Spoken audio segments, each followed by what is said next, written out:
What is the only cryptocurrency that you should invest? DogeCoin! It's the people's currency, you know it's the best. Please buy! The most fun and ironic crypto, that is for sure. So crypto! We're taking DogeCoin to the moon. to the moon! And if a broker says, listen, you can't get rich with Dogecoin, say stonks. But even Daddy Elon knows it's the time to join. Much fun! Cause Fate loves irony. therefore we're passing Bitcoin soon. Elon Gene Snoop! Take this little puppy to the moon. Hold it, hold it, hold it, hold it, never sell. Much rich! Buy more, buy more, buy more, buy more, it's doing well. Such high! Hold it, hold it, hold it, hold it, never sell. Much value! Rising, rising, rising, rising, I can tell. Very trading! Shut up and take my money. This meme coin is looking funny. Let's make history together. In Doge we trust. Much trust! Jump on the hype train, bros. Cause even Snoop Doge knows it's going up. Don't drop it when it's hot. Doge is the only cryptocurrency that you should invest. DogeCoin! It's the people's currency, you know it's the best. Please buy! The most fun and ironic crypto, that is for sure. So crypto! We're taking Dogecoin to the moon.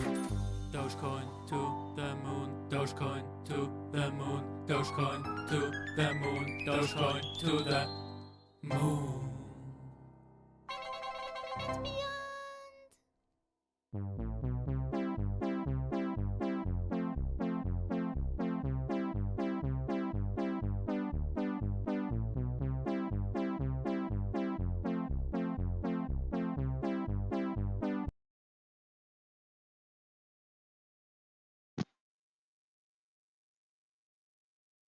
All right, welcome to another episode of Dream Tech TV and Junkgrass Madness. All right, cool. We're back. Everything is reset. All right, cool beans. We're gonna continue as we were. 1 second, everybody. Gotta find music real quick, and then we're gonna get everything situated.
Not only does he want to introduce unrealized gains tax, he also wants to increase the capital gains tax to 44%. Guys, this is communism. Like, I don't know what to tell you, but this kinds of taxes, man, I thought Europe had high tax, you know? Man, in Sweden, it's like 30%, and obviously not on unrealized, only on realized, but I thought, man, 30% is quite high.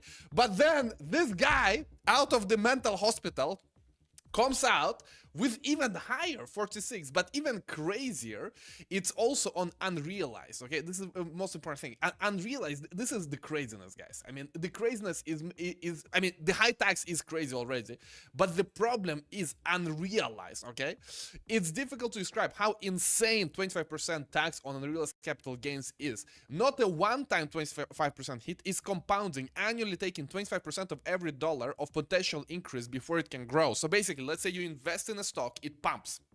But before you even sold, he takes 25% of the gain, which you haven't even sold yet, but you have to sell. So you cannot let the money grow.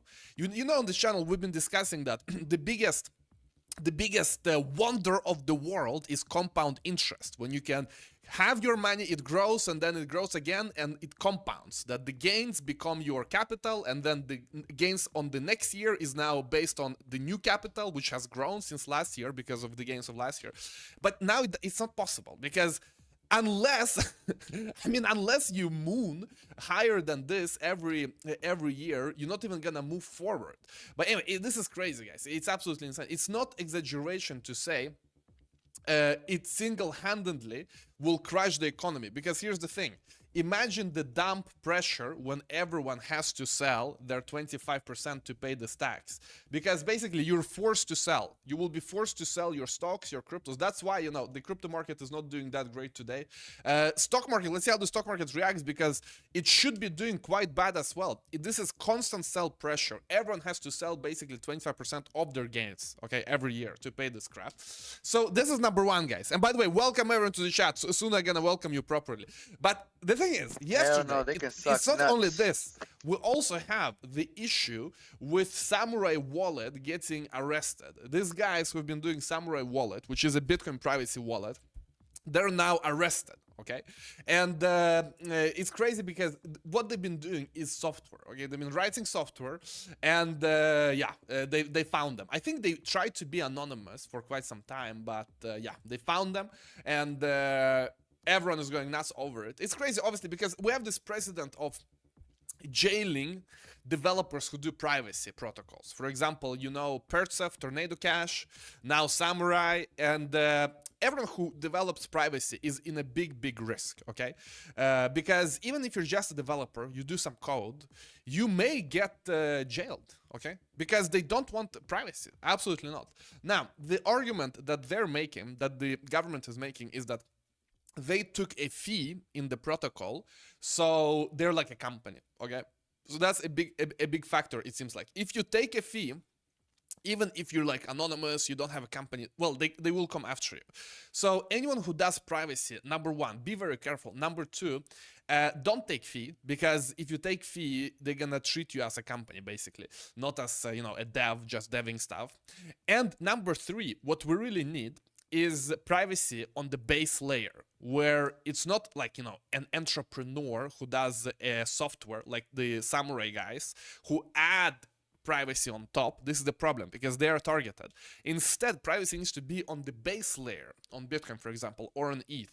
And here is where maybe on ETH it will come via the eigenlayer. I know that my friend Amadio just wrote to me before I went live that, hey, maybe eigenlayer can do this, because he's doing a project on eigenlayer called Yieldness. So maybe that's gonna be it, that we can insert new features on the base layer via eigenlayer. Anyway, we're gonna follow that. But this is another bombshell that came yesterday, and like this administration, they are really hostile. When it comes to government control, they're hostile to anyone who is somehow threatening that government control. And they're going after all kinds of people, obviously, but also they are right now deploying AI to go through everyone's bank accounts and everyone's financial information to be able to police it easier. Listen to this. This is also news. Listen to this.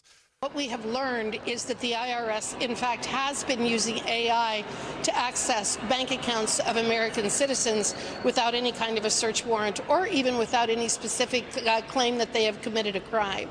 So this was something that was discovered by illegal as hell.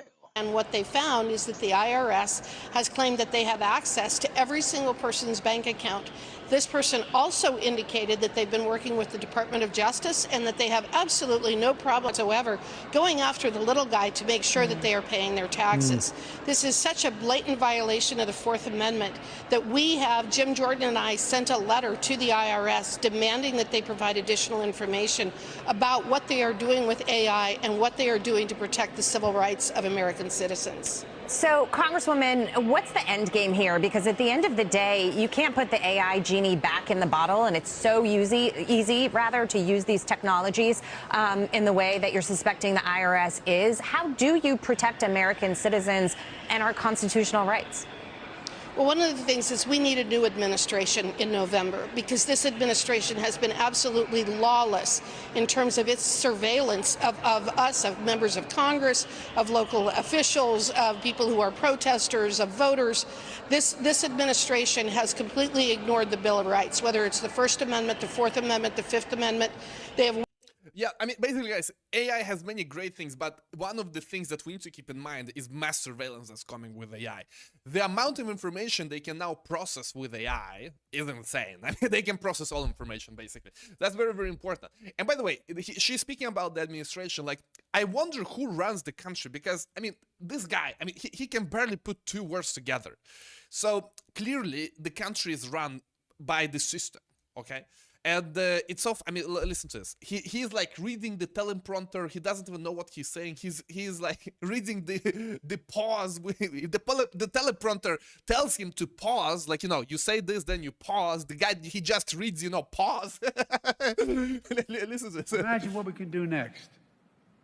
4 more years. Pause. 4 more years. 4 more. Imagine what we can do next. 4 more years. Pause. 4 more years. 4 more years. Okay, so you gotta find some fun in all of this craziness. Welcome everyone, guys. Welcome everyone to this live stream. Let me know how you're doing during this day. Let me know how you're doing during this fantastic Thursday. Although, again, crypto markets down, likely as a response to this unrealized gains tax. Likely, also, we're gonna have the stock markets react as well. If it really goes somewhere, obviously, maybe they will shoot down this proposal. But if this guy stays in power, if he stays in power, they're gonna shove it. They're gonna shove it. Okay, I'm sure they're gonna shove it, and because I mean that's what they're all about, and they will do everything in their power to get through. Anyway, welcome everyone who is watching live. Subscribe to the channel if you haven't yet. Click the bell button. Big shout out to Guzman for timestamping us today, this fantastic Thursday. If you haven't yet, check out the Bybit link below. As you know, on Bybit you can go long, you can go short, you can make money on crypto pumps or dumps in both directions. You can use leverage if that's within your risk profile, or you can use a spot market if you don't know how to use leverage or don't want to take the risk. You can do both. So using the link below, you do get a big fat juicy sign-up bonus. And on this note, let's speak about actually what's happening here, because the problem is that it's just gonna get worse. Like, all of this is not gonna get better. Okay, look here. Biden just called for a 44% tax rate on capital gains. Alex Becker has also been telling everyone about getting the passports. Okay, very important. I've also been telling you this, by the way, on this channel, to try to figure out a way to get out of these hostile countries that are hostile to your freedom. And people are saying, no, he won't get elected. But the problem is that, like, who is electing him? That's what you gotta figure out. Who is electing him?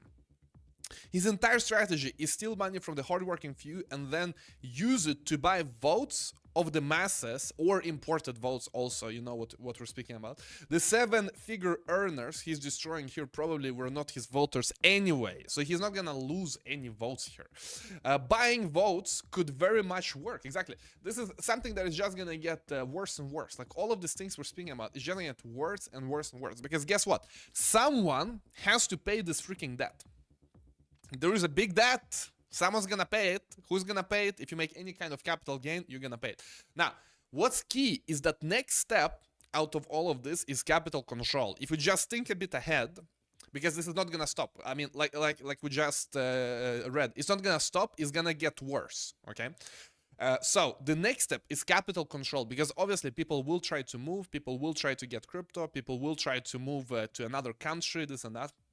So if the debt continues to be a problem, which it will not go away, and they will have now capital fleeing the country more and more because they're scared of this tax. And by the way, capital will start fleeing already, even though this tax is not tax yet, it's just a proposal. But it sends a signal to everyone. It sends a signal that, hey, whoa, this grandpa is thinking like this. What the hell? It's not really in my favor. He's thinking, you know, his political view not really in my favor at all. This is what everyone is thinking now, who has money. Obviously, people are gonna start moving. You know, a bit of crypto, a bit of moving out of the country, a bit of another passport, a bit of other strategy. And what happens? They will have to put in basically like the Berlin Wall, okay? They're gonna build it around the whole country so you cannot move your money. So if you don't have crypto yet and this happens and you're stuck, you only have yourself to blame, because if you've been listening on this channel, you've been hearing about crypto, but you're still doing yourself a big disfavor by not acting, then it's fully your fault. Look here, US capital gain to 45%. Do you know why this will eventually happen? It will, guys, it will, because again, most people, they wanna eat the rich.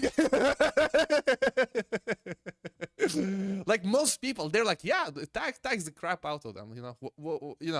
For me, I don't care. Like, I don't pay any tax anyway. I don't make a lot of money, so yeah, I don't pay tax anyway. These freaking rich guys, tax them like hell. See, it's inevitable. it's inevitable. It's inevitable. So listen, you're gonna get wrecked, guys, if you are not. I mean, listen, you have the information. If you don't do anything with the information, you're gonna get eaten, okay?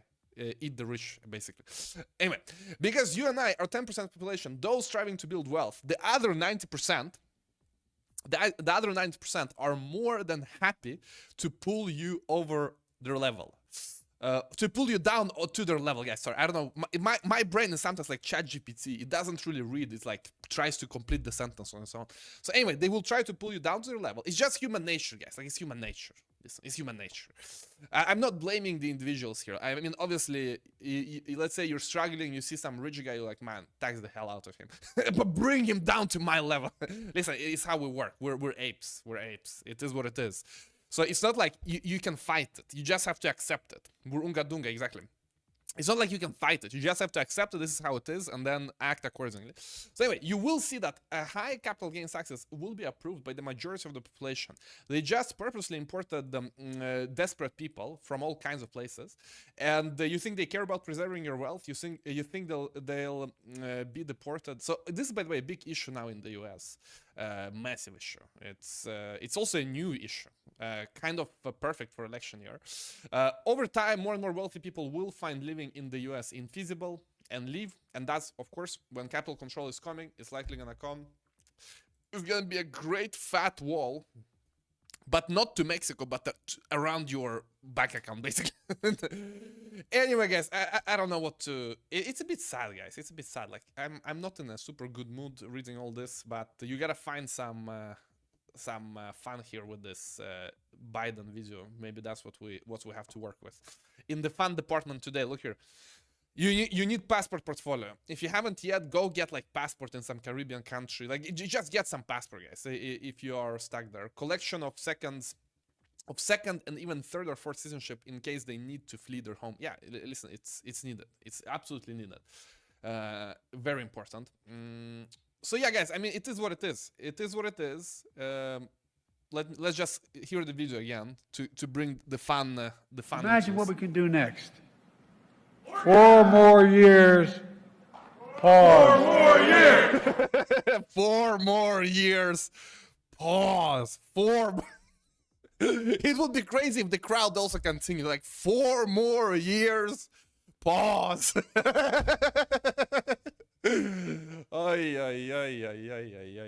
Guys. Okay, so yeah, we have the issue with the privacy devs getting wrecked, capital gain on unrealized capital tax on unrealized gain coming. So this is like the feeling right now, you know. So far today, we've had 44% capital gain tax, 25% unrealized gain tax, 7.3% mortgage rate, college campus riots, crypto down, meta down, 50% of trials, samurai wallet seized by FBI, Biden 4 more years, pause, London pale horses, biblical prophecy. I don't know what the hell it is. What is this, guys? Let me know. CZ proposed 36 months in prison. See, this is the problem. They only gave him 3 years, but he wanted 4. You know, wouldn't it be funny if CZ, just for the meme, you know, just for the culture, said, "Judge, I want 4." And and like during the pleading, he also does this. "Judge, I have seen so much with the Binance stuff that 3 is not good enough. I need 4." I mean, for the culture, he should do it for the culture, guys. He should do it.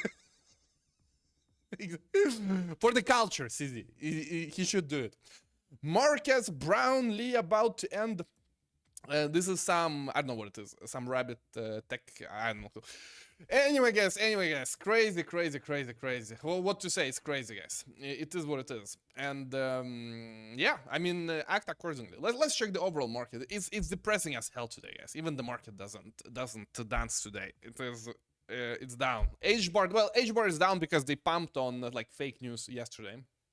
WIF down, Pepe down, Solana down, Shiba down, Pulse down, Atom down. I mean, nothing is up today. That's what she said. But Flow down, Graph down, Algorand down, Jupiter down, Rune down, Optimism down, Algorand down, Sand down, Core down, Flocky down. Is anything up today? Nothing is up. This WorldCoin down, SAD down, Clay down, Starknet down, Synthetic down. Yeah, guys. But the good thing is that there's no unrealized capital gains, guys. there is no unrealized capital gains with this kind of market. So I think we're safe from this. Even Boden is down. It's 13%. Guys, nothing is up today. Oh, baby Doge. 14%, the only one. Rollbit 2%. Now, see, I mean, the problem is that if they are, here is when I would be okay with capital gains tax on unrealized gains. There is one scenario where I would love it. I would take it any day. I would love that unrealized tax on unrealized gain. You know what that would be? It's if they also reimburse me for unrealized loss. Because let's say that I buy some crap coin, it dumps. Well, if I pay them on unrealized gain, maybe they pay me on unrealized loss. Okay, it dumps. I don't want to sell it. I still believe in it. I have unrealized loss. I don't want to. I mean, I still think it's gonna go up over 5 years. I have unrealized loss, so they should give me tax rebate, tax refund on that. So maybe that would make sense because then you actually protect your downside in the down years. So anyway, they're not gonna do it. Obviously, they only take. They will not give you anything. So yeah, but guys. There's always some person in the chat who is like, yeah, but tax is good for the road. Man, you need to travel more. Some people are like, oh, but what about the road? The road, man, the schools and the road, how they gonna be built without this high tax? It's not gonna happen. Bro, you need to travel a bit. Some people, they think they live like in the best country in the world. Like, oh no, if we remove tax, we're gonna have no road. The bridge, how is the bridge gonna be built? Go travel a bit. You see that the roads and bridges, they work just fine, even in low tax environment. They work just fine. The bridge is gonna be there, you know. The bridge was built by Roman Empire already. They had very good bridges back in the day. Even the bridge, exactly, in Baltimore, the bridge doesn't even work. maybe that's why they need the higher tax, exactly. They need even higher tax there, so that the bridge actually works. But anyway, you know, the bridge, it's a tech which it's from like Roman Empire, okay? In Roman Empire, they had very nice bridge and they didn't have too much technology. So at that point, already they have fantastic bridge, okay? It's not like, you know, it's not like SpaceX, you know, we're going to Mars. That I would understand. If government would do something like SpaceX going to Mars and they need tax, okay, I get it. But when they're like, oh no, we're gonna like make your road smooth. Come on, bro. Like, is that it? You're gonna make the road smooth and you're gonna have bridge and the school? Okay. That's awesome, man, but it's very inefficient. Like the way each dollar goes, I don't know where it goes. It doesn't go to correct place, but some of it like kind of ends up on the road. Kind of, you know, some of it small amount kind of gets to the bridge. Anyway, guys. Moving on, some news on altcoins. We have Lisk, for example. Lisk is building their layer 2. They're attracting all kinds of builders. So they have attracted, for example, Rarible, very, very nice, to their L2. We also have Velodrome coming to Lisk L2. So this is fantastic. Lisk is migrating, as you know, from their old 2016 project to now layer 2. And they get like a full new reinvigoration. They're reinvigorated with this new stuff. So love seeing that. Another project you should keep an eye on is Plena. They will have a launch on DAO Maker. Also, they will work with Chain GPT to launch and Decubate as well. So when this coin launches, it's gonna be on all the top launch pads. And right now, and we're investors, by the way, as you can see. But right now, if you go to their Twitter, I think there is some stuff to do here to earn this coin. And obviously, you can try and download the app. But the reason why I'm personally excited is because of how they've been building. Like the tech they have with account abstraction is insane. Because these guys have been building account abstraction, which basically makes it so that you can use crypto without paying gas fee. Like you don't care about crypto friction at all.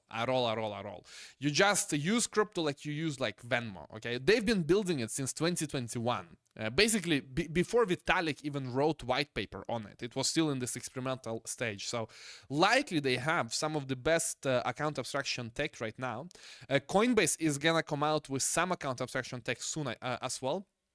And all in all, the key thing with them, with their tech, is the integration. So they have over 200 integrations coming soon to their account abstraction SDK.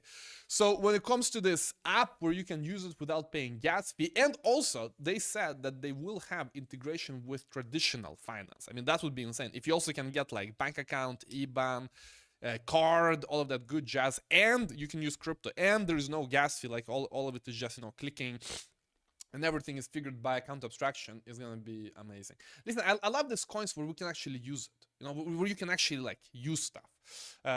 You remember Swissborg from the last bull market? They're also likely to do very, very well this bull market, but it's another one of this, like it's a coin, and I can like use it I can use the app every day because Swissborg is obviously a fantastic app for onboard, offboard, getting your own bank account in your own name. But that's why I always love Swissborg, especially when we started covering it. Like we were one of the first one in the last bull market, and still many people didn't know about it back then. But I always love that, no, you use the app every day and you have the coin, and it's fantastic. You have a clear connection to your holding because you use the tech they do every day. So that's that. So Lisk, Plena, you can check, and yeah, I mean that's it, guys. That's it. What can I tell you? It is yeah, like this day, man. I don't know what it is. Let me know, guys, if you're cheerful. Let's cheer up here with some beat. Let's see. Where's this? Where's the beat? Even the beat, man. Come on.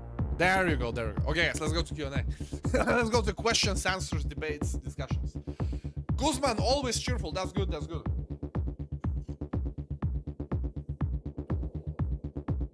Cornucopia, still good, Ivan. Bro, I mean, we covered Cornucopias like 2 days ago. I find this amusing always, you know.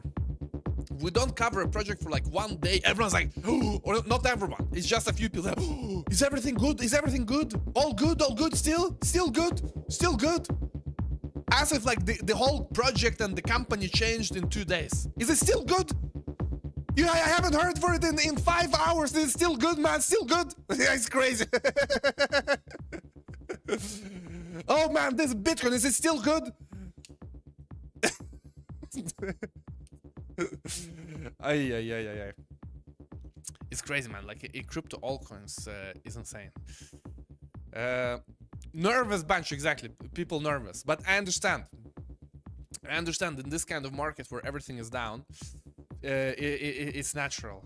And also Ada Manlet. I see also exactly someone making fun of Ada Manlet. Ivan, why don't you mention Cardano? Exactly, Ada. Down. Are you on drug, guys? I don't even know anymore. in crypto, after a while, you start questioning yourself. You're like, man, what is this industry? Sometimes like, man, what is going on? You haven't mentioned Whippersnapper, still good.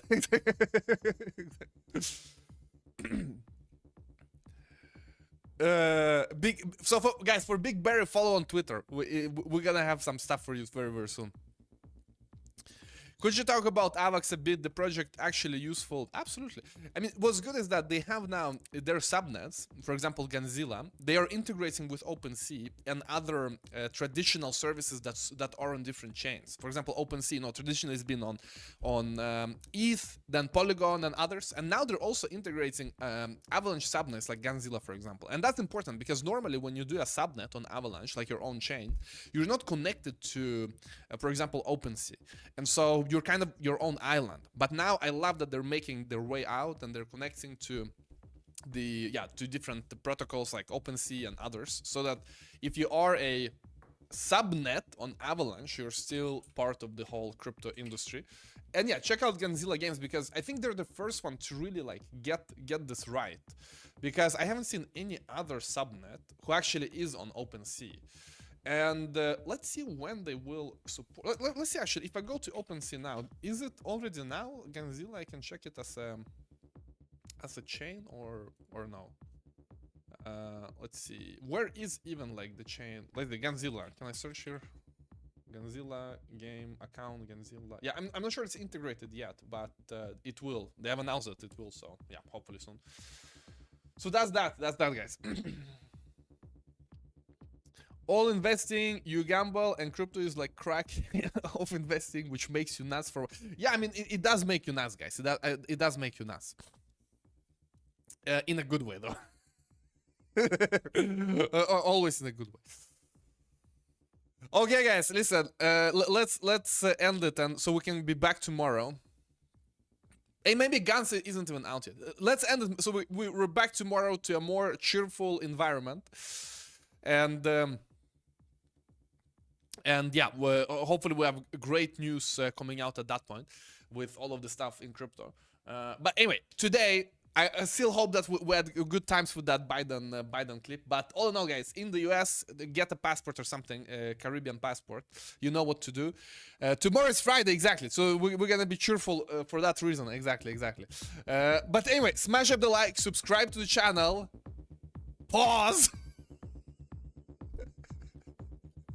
Subscribe to the channel, check out Bybit link below as soon as possible. Also check the ebook, guys. Like, if you want to spend this day of no pump to learn about the crypto markets, go and get the ebook, free ebook, by the way, how crypto market works, how to make massive gains, how to not lose when a dump happens. You find it for free. It's a free ebook. It's 100 pages. You use the link below in the description. You get a lot of value for free here. A lot. And yeah, we're gonna be back tomorrow, guys. Smash up the like, subscribe, and goodbye, guys. Goodbye.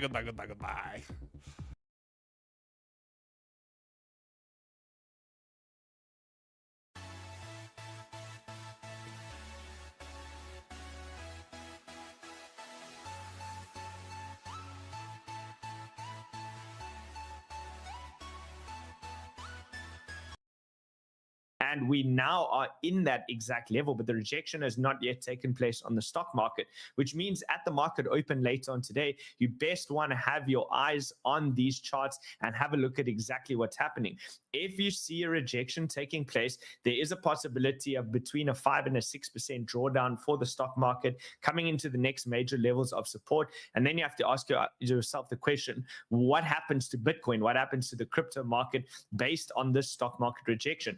Well, we'll assess that now in today's show. Smash the like button if you want those levels. But ultimately, in a nutshell, you're going to expect that Bitcoin and crypto moves at about a 2-to-3 ratio in accordance to whatever the stock market is doing. So if the stock market goes down 5%, Bitcoin probably will go down at least at the minimum 10%. Of course, this varies depending on each specific day, but give or take over time, it's about a 2 to 3 ratio. So these are the various levels. It's 5% down before you hit the next major support, which was the prior all-time high. And it just so happens to line up with that 200-day moving average, which is a high time frame, significant level where you would expect the stock market to bounce. For the NASDAQ on the top right-hand side, it's a little bit further down. It tends to move quicker than the S&P 500, and you'd be looking at about 6% downside before hitting the next major level of support. Dow Jones is just under 5. And then I guess the question is, where does that put the Coinbase chart, which is currently coming into a major level over here, holding that parallel range level over here with pretty much a level of support and your level of resistance above. Now, if you start to gain acceptance below 210, then it means that Coinbase is probably also going to be going down. And then you have to look down towards that 150, 160 region for support. But we will address that when it's necessary, which is not really today. But high time frame, where does this put the stock market? Is it all over for the stock market? Was that the end of the left translated cycle? Remember, the left translated cycle theorists believe that prices are going to rally very aggressively in the short term over the pretty much next 6 to 8 weeks, and then the cycle's all over. I personally don't subscribe to that theory. I think it's more probable than not that it's a right translated cycle. I know Run believes it's a left translated cycle. I believe that we're going to go on for much longer, which means you have to have a longer period of consolidation and drawdown, right? But where does it put the stock market? Well, if you look at Seth Golden over here, who does really great analysis in terms of just looking at the pure stats, he says very rare for the SPX, so the stock markets, to gain 25% or more in a 5-month period. But when it does do that, then the forward returns are typically very bullish. So if you look over here, 3-month forward positivity possibility over there is 100%. Looking 6 months, if we're going to be positive on the stock market, it's about an 83% possibility. And 12 months from now, the stock market should be higher with 100% probability of that taking place. So there it is. There's your average returns over those time periods. You're looking at 3 months from now, the stock market should be about 6% up. 6 months from now, about 7% up. And if you look 12 months from now, based on the data that we have, you should be on average about 19% higher on the stock market. Remember, crypto moves about 2 to 3 times quicker, at least Bitcoin, which means that then Bitcoin 12 months from now should be at least 60% higher. So use that information at your own will. I like to look at the statistics and the data, which basically suggests that even if we were to break down from here and go much lower, it becomes a high time frame buy the dip opportunity and not a period where you want to be shaking out the market. And that might give us the much needed reset in the fear and greed index, which is currently still trending all the way up over here at 58. We haven't had a full flush towards the downside into the 20 zone for quite a long period of time. So you can see also, if you look at just the simple closing price action for Bitcoin on the top in the line chart, this is the period where all the fear and greed came to much lower levels, hit that trend line over there, bounce up, hit the trend line, bounce up, fear and greed reset. The question is, will we get a reset into this zone? So if I grab this over here, will we get a reset on the fear and greed, which will simultaneously allow for price to hit this steeper upsloping trend line, which currently would be around the $50,000 region. That is a possibility. It's in the realm of possibility. It's not my base case, but I am open to it taking place, which is why I said yesterday, have enough capital to deploy all the way down to about $48,000 is still fair game for buy the dip opportunity. So let's have a look over here. Funding is fully reset. We went from that ETF euphoria where funding rates were absolutely extreme froth to now negative funding in literally the space of just a couple of weeks. So this was where the ETF froth was pretty high. That was your funding rates. And look at that massive reset, even going into negative fundings. Now, negative funding in a bull run is a screaming buy opportunity. Of course, you don't release your entire clip in one go. You look to slowly allocate and DCA into those longer term positions. This is where you want to find your favorite altcoins, the things that you're looking to hold for the rest of the cycle, and you want to really establish those long-term buys. So there it is. That's a funding. You can see it also live price action over here, or live chart as it has reset. Now we have a major range over here. You can see the way that Bitcoin had ranged for 2021. That was the bull market range that was formed. We then went into the bear market, which we can consider a massive deviation, reclaimed into the range over there, and then it was straight up. Now, typically the way these ranges work is when you do get the deviation on one side, you move all the way up to the top side, and then you deviate once again. Now, this is another way that I'm viewing the market. I view it predominantly as a trend, because the trend is your friend until the end of that trend, and the trend rules all. Personally, for me, the trend is first above anything. But I also understand that markets can range. So that's always the tough thing, right? You have to identify, are you currently ranging or are you currently trending? Which one is it? Well, high time frame, we are still in a trend, but there is a possibility of viewing this as well as a range, at which point we may be deviating. So we'll zoom in a little bit closer, take a little bit of a closer look. At the end of the day, this is still a very parabolic move, right? You can see how strong this move has been towards the upside, with pretty much very, very little dips along the way. But we have to take our risk management very seriously. So view the orange line as your macro range high. And now we're going to zoom in, right? Let's just clear some of these levels off, and then I'll bring that back in a moment so it makes a bit more sense. Now, that's your macro range high. So that's really the level to get above. You can be a lot more safe on your bullish bias when price action is holding above this level, because you're holding above the macro range high, which is showing that you're testing that as support or flipping it into support and giving the possibility to continue that parabolic move. As soon as you start to gain acceptance below this level, it becomes a lot more of a risky environment to hold longs, because there is a possibility that as a range you could revisit all the way back down into the mid-range level, which is currently situated at $48,000, which is why I said have enough capital to allocate still in the event that you break this level down and prices come into these low regions. You can continue to deploy, at which point this would still be viewed as, on a very high time frame, a macro high or low, and then you can continue with the bull run. So that's what I'm looking at, right? I see in the comments there, Pan says still bullish. Yes, I guess it is on your, depends on your time horizon, it is still bullish. I'm going to show you how the low time frames tie in here. Bear in mind that pretty much where this price action is, you'll see on another chart where we rejected the 50-day moving average, which was trending up and then has now started to roll over. So this is showing a potential shift in what's going on in the market. While most of the people are still up only and very, very bullish, you have to accept the facts that the information is showing us that something very different could be taking place. So how exactly do you navigate it? It's always difficult to navigate the transitions within the market live when they start to happen, when of course it's been so easy to just buy and hold and things start to change. So the green lines over here will essentially denote the short time frame range. So we'll make that nice and big. There you go. I mean, I think that's pretty crystal clear. You can see over here, price moved up, rejected, came back down, support, bounced, rejected, bounced, and pretty much this is around the mid-range, which also lines up with the 50-day moving average, where we've now rejected.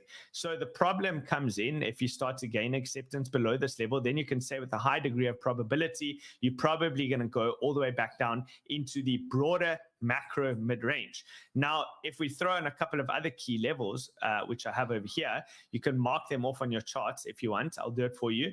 Let's have a very quick look first at the, there we go. We'll look at the weekly levels, or let's look at the monthly levels first. The previous month's high and low. You can see also just so happens to line up more or less with your current short-term range levels. There's your previous month's high, there's your previous month's low. Now let's put on the previous week as well, the previous week's high and low, and you'll see the significance of this range. There you go. Now here's your previous week's high and low. Your previous week's low lines up pretty much with the hand drawn over here range low, which also lines up with the previous month's low. So this becomes a super significant level. $59,000 is really the level to hold. You do not want to see acceptance gain below that level, at which point you're probably going to come down. Yes, you'll bounce, but then the question is, do you reject once again from that level? If you do reject, this could change the entire outlook for the bull market. So this is what we're watching, right? At the end of the day, what do you do when you come into a major level? If it's support, you buy it, right? If you come into a major level of support, that is theoretically a buy. That's a buy. If you come down here again and you break back above, that becomes a buy for the top side. But this is the part where bulls will need to strike very, very soon. Failure for them to strike back and gain enough momentum to get price back to the top side and hopefully break out would mean that this ranging market will ultimately, market participants will lose interest, and that's where you go in for those deeper corrections. So now that we have the range levels all cleared up, let's go through the rest of what we're looking at. Oh, speaking of which, before we go into everything, guys, 6 days and 6 hours remaining to sign up to Whale School. When you do sign up, use specifically the link in the description below. There's a lot of scam sites out there. Please be careful when you do sign up. Go into the YouTube link in the description below or say Whale Trading School. It's valued at $3,000. You guys get it for free because of the exchange partners, which are all listed below. These amazing partners over here are sponsoring you to go through the course. So use the link below. You have 6 days left to join. Now, this is the overall trend, right? Your low time frame moving average, which is your 50-day moving average. I've drawn the range levels over here as well. You can see the clear rejection. Price had lost that 50-day moving average, pushed up into what is also the mid-range level over here. You can see that, right? The mid-range level over here, rejected from that, rejected from the 50, and now we are currently on our way down. You can see at $48,000, which happens to line up, right? Let's go back onto this chart. It just so happens to line up with the high time frame mid-range level, the white line over here. Also so happens to line up with your 200-day moving average, which is going to be a very, very significant level. That will be a very strong buying opportunity. Even if the market cycle hypothetically were to end, this would be a very, very strong buying opportunity. Like I teach in Whale School, when you have not tested a strong area of support for a very long period of time, which you haven't, the last time you tested this was on the 18th of October, it almost always, unless it was a rug, right? Unless it's a illiquid coin and it's a rug, anything with enough liquidity always, every single time, will elicit an enormous bounce, which means I will be buying this aggressively if price were to come into that level, especially because we have confluence of the mid-range over here on the weekly time frame. Cool. Now that we have that out the way, expect that this rejection with bulls failing to buy price up very quickly and reclaim this will inevitably in the next couple of weeks. Look at that. That would line up with May, right? Sell in May and go away. That's the saying, right? All the hedge fund managers around the world tend to go on holiday in the US around their summer break in May. So be aware of that. That is in the realm of possibility. We want to look at the market from both sides, not the up only side. You also have your 21 exponential moving average, which is currently starting to flatten out. We still said bullish above that line over there at 59K, and we start to become bearish below that line. For now, we're still above that line, right? So that changes slowly. Moving on, you can also see risk is shifting aggressively towards the downside now because of this rejection. It was our pink box that we highlighted. We said that was the level for bulls to reclaim. They didn't do it. We rejected from that level. You now have a confirmed cross where it's proving that there's a possibility of going into a downtrend over here because price is below the 9 and the 18 exponential moving average. We're below the pivot level. We're below the 200 EMA on the 1 hour and the 4 hour time frame. Remember, I also add significance to the sequence of which these different moving averages are positioned, right? What do I mean by that? Well, for example, let's just open up some space over here. If in an uptrend, price is over here and it's above a short moving average, which is above a long moving average, which is above a longer and a longer and a longer, that creates an incredibly bullish scenario. The same is true to the downside, right? So again, looking back at the price action over here, if you have price now below the 9 and the 18, so the 18 is at the top, the 9 EMA is at the bottom, and now you start to get these EMAs. So there you go, the 200 EMA and the 1 hour starts to trend below that. and the 200 EMA on the 4-hour trends below that. Now you have the short above the medium, above the higher, above the highest time frame. That creates those strong trending moves, which you don't want to fade, right? And that means the probability is high that you're going to break this. You can see the RSI here as well. Attempted to break out. We did get a close above with the moving average above that level. So bulls, again, all I'm saying, bulls need to strike very, very soon to defend this. Otherwise, there's risk of going lower. At the moment, this is a break, right? It's broken above this downsloping trend line for the RSI, and we're looking for bulls to strike, defend this level, and get above the mid-range ASAP. 67,500 remains the level to clear. Nothing has changed. This is the level to clear. Cool. Moving on. There's your levels. You'll see there's tight liquidity. If you look at the order books and what's going on, the traders are trading this as a very tight range because you have liquidation levels situated in the yellow zones over here at $63,000. And then you have another one at the mid-range over here at 67,500. So, of course, hopefully for the bull's sake, you might see something like this.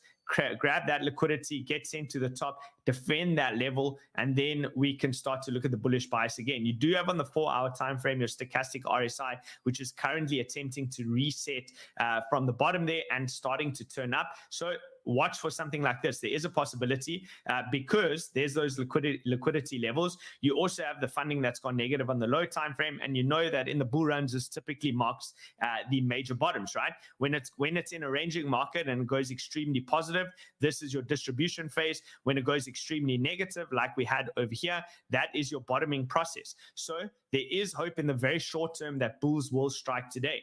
Spot is trending down, leverage is trending down, open interest is reset. So that's all in alignment. Renko on most of these coins that we've been viewing, we have Bitcoin, Casper, Ethereum, Solana, AVAX, Injective, Matic, and DogeCoin. All of it is down, right? All of it is down. And consequently, that's why the market looks like it does. So I wanted to make today's show pretty quick. I'm not ending off here yet. We'll go through a few more things, but I don't want to have shows that are too long. I'm going to try wrap all of this up in the next 10 minutes, guys, because I understand when the market gets boring, no point in keeping you here for years.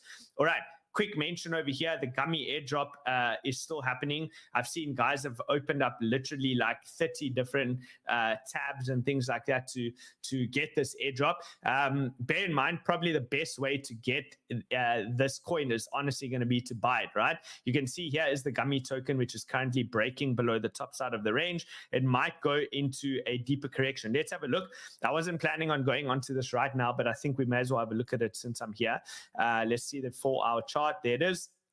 Okay, I always call a spade a spade. Let's be honest. Over here, this is looking like it's starting to roll over, which is typical, right? If someone got a lot of free money, they are, of course, going to take profits. Couldn't hold it up over here. Might come down, set in a higher low. That would be the opportunity. Okay, if you want to participate in this, the best way to get involved would be to buy it based on that next dip. But you can airdrop it. The links are in the description below as well for that. If you go through here, let's just quickly see for the gummy airdrop. Okay, we don't have it in today, but you can go on yesterday's show. It is in the link over there. If you sign up to the different exchanges, they'll airdrop it to you as well. All right, let's go into Bitcoin dominance. Here's Bitcoin dominance, and then I'll show you where I think the altcoins are at within the cycle. It lines up with this whole situation around sell in May and go away. Here's Bitcoin dominance, still more bullish than bearish, right? The edge is still in the bull's court over here until such time as we break below 52.22% on the weekly. Okay, Rec Capital, great tweet over here. Altcoins have sold off after the halving. The hype from the Q1 hype cycle has not yet completely died down. There's still some time before altcoins are able to find their bottom, and they'll start bottoming in early summer, he says. So if you use a sine wave, which you can do, by the way, you can just go to the sine waves option on your trading view, and you can overlay these over charts. But ultimately what this shows is, you move through these different cycles, and this would suggest that probably sometime in May would be where the altcoin hype cycle comes back to the bottom, and then we can start to look for the next move up. So this is how you can make a lot of money. Use the sine waves to time it. Is all hope dead when it comes to altcoins based on the pullback? Of course not, right? If you look at Total 3, This is what previously happened within the last bull run, right? Once you started to break above those very key levels, at that point it was $87 billion market cap. You had the consolidation, and that led to the next expansive phase. The only way this plays out is if it is a left translated cycle. Remember, I believe it's a right translated cycle, but of course, I'm a trader and I can view things from both ways, which means that if I'm wrong, I'll very quickly adapt, right? It's easy. I'm not here to be a hero or to be arrogant about my analysis. If we are in a left translated cycle, I will adapt accordingly. So the only way this plays out is if it is a left translated cycle. We now broke above on total $439 billion, which was the equivalent of the last time breaking above 87. And at the end of the day, this is still an uptrend, right? There's our chart. As soon as we break above 820, we know we have confirmation of that breakout, and then we're going to be looking for expansion. Remember, based off of parallel channels or horizontal channels, you can work out measured moves. Remember, I teach all of this as well in Whale School. So if you want to learn more about that, the link is below. This would be the measured move, right? This is your horizontal breakout. So where would this take total 3 to? So let's quickly put in a price label over there. You'd be looking at a breakout. Let's grab that again.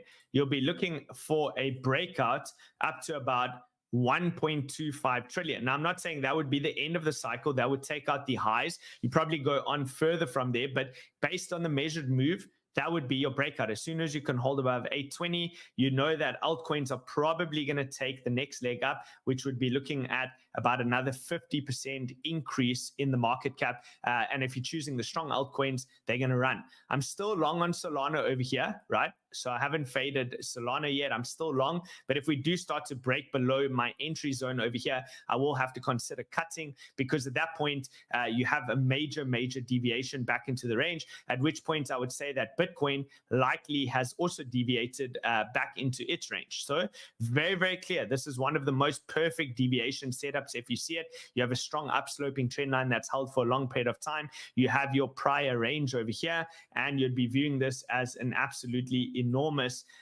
deviation into that range. So a break of this trend line would be your first warning sign. I'd probably look to sell the next bounce over there, get out of my Solana, because at that point you could very well go down to $80 again, lining up where in May, right? In May. So let's continue. Don't get screwed over by VC meme coins within the cycle. I think it's a really great opportunity to have a look at something like this. So let's just quickly get that in the right position. There we go. Better. That's better. Okay, cool. So if you have a look at this, this is an example of scams. He says scam VC, Cabal Corporation, predatory meme coins versus real organic meme coins. You can look at this, right? Because we know meme coins are hot. A lot of you are going to be looking to buy the dip on it if there is a deeper dip. Valuations. Was there immediately a massive valuation of that coin? By massive, we mean, was it immediately worth billions in terms of its market cap? If so, that's a little bit of a red flag. You can kind of create a category of how many reds you have versus greens, because, of course, some of the good coins might still have one or two red things. It doesn't mean that you shouldn't have it. Okay. Was it cheap sideways, early period with gradual growth? Listings, did they get very fast listings on every single centralized exchange, or was it gradual, taking months and months to get onto those exchanges? Memetics, trash memes that make no sense, often zero memes, right? It's just complete junk rubbish. Or is it hilarious? When you looked at it the first time, did you laugh?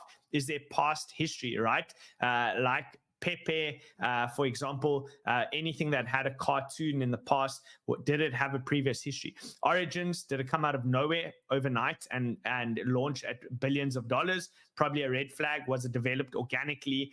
Not too many major influencers or KOLs that are involved, right? It's community driven. Very important. Marketing content, cringe, tacky, forced paid versus tasteful, community made, relevant, and very unique, right? Volume, algorithmically painted. Very important.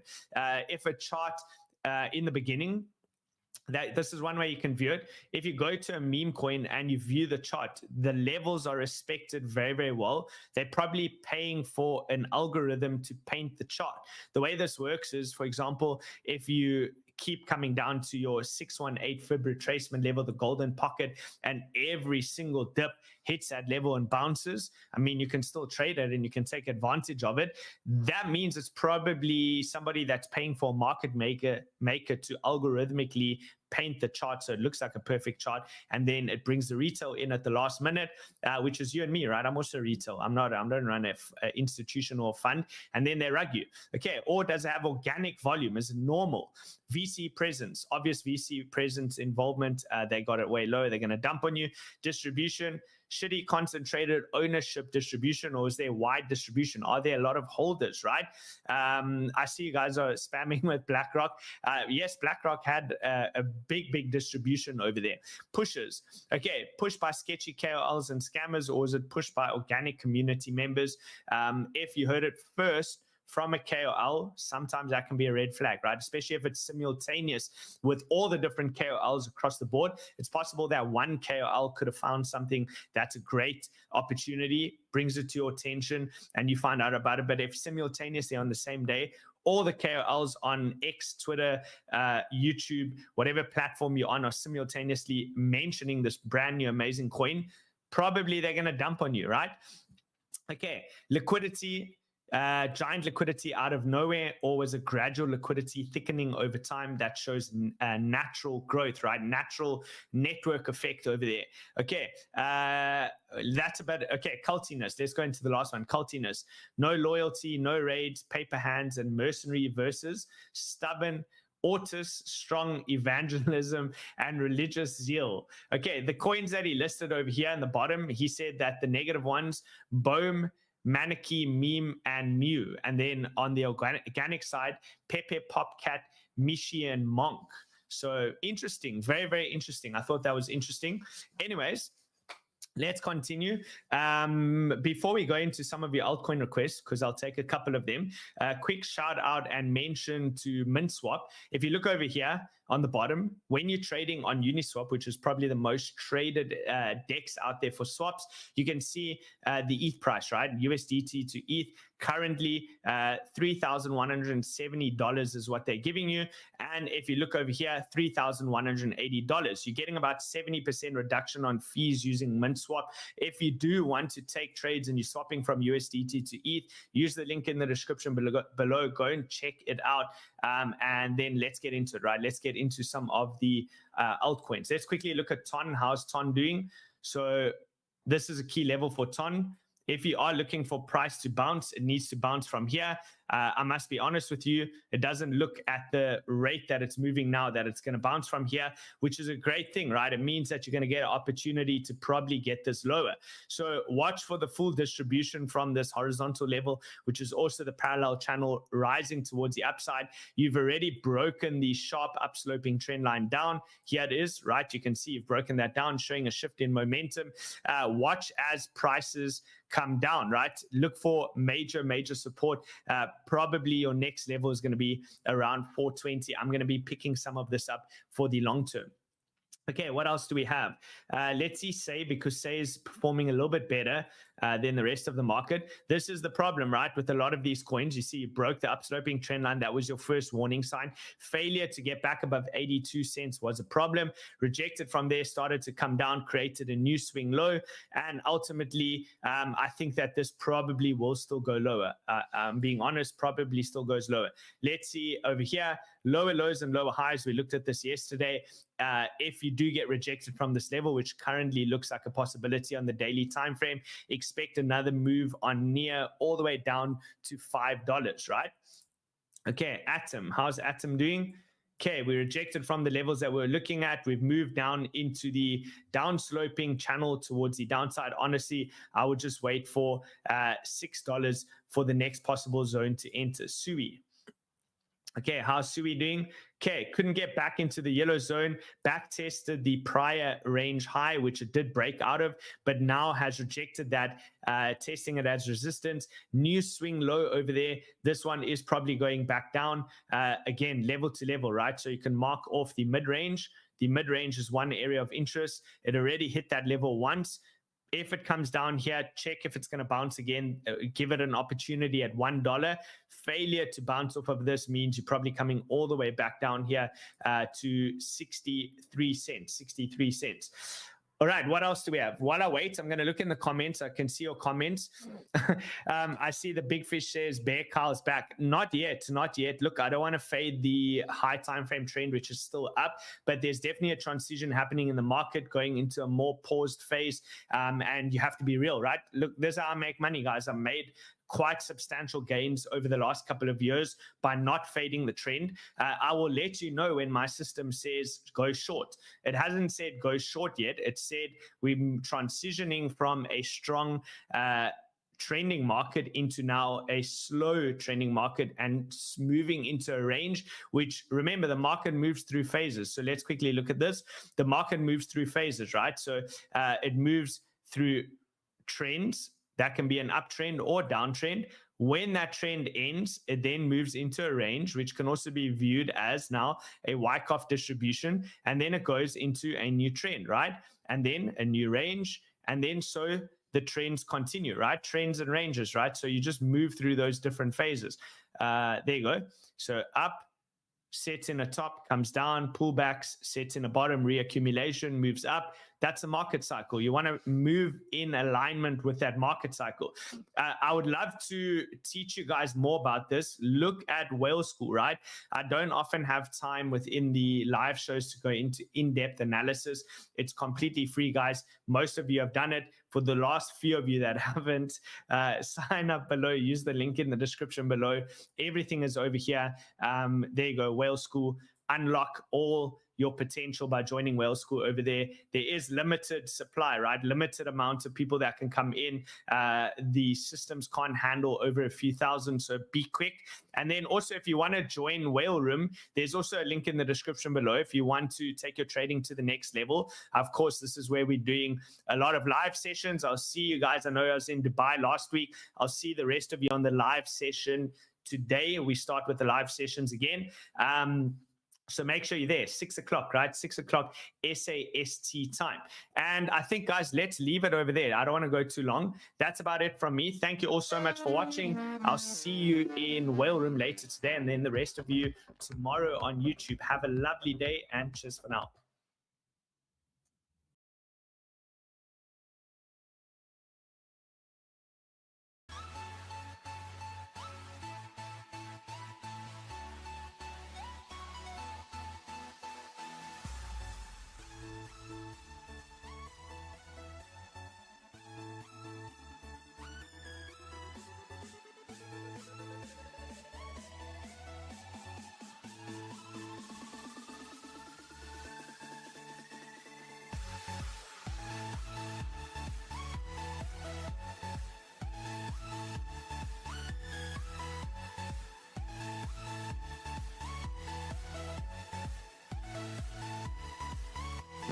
Alright, let's see what the 5 minute looks like.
gonna turn off my cam. Okay.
All right, we should be live, yeah.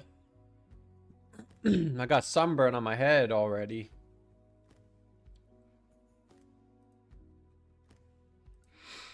We got Vape, Rising Sun, Jimmy. It's freezing in here as well. Gotta put my sweater on. Go from sunburn to freezing.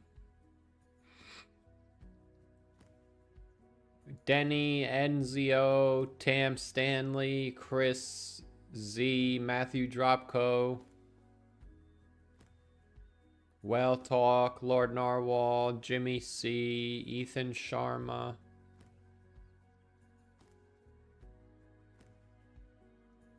He said evening Bogtone. Bogdanovich.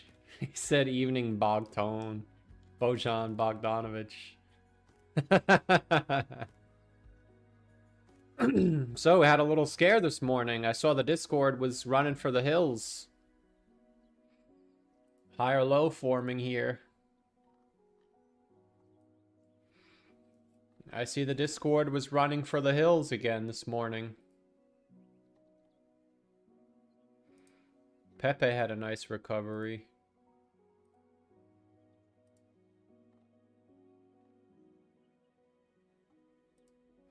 Total 2 is still intact. Yeah, we just gotta wait it out. It's gonna be a very boring couple of weeks, but we'll get through it. Just think about it. Every week that goes by, we're that much closer to being rich. But make sure that you have your plan ready, because once the rocket launch begins, there's no stopping it. I would make the argument that this may be the last correction. Like, I know I keep saying that, but like, again, if you're not holding old coins, you are making money. It's only the people that are holding old coins that aren't really doing anything. But I'm pretty sure the old coins are getting ready to run here. Because how many coins bottomed back here? And right now we're 33 candles away. If this is 33 candles away, this is where we are. Oh yeah. Oh yeah. Give me the hopium, Big Tone. I'm pretty sure we're about to go vertical. Like, if you told me to pick, I think we're here. I think we're right here.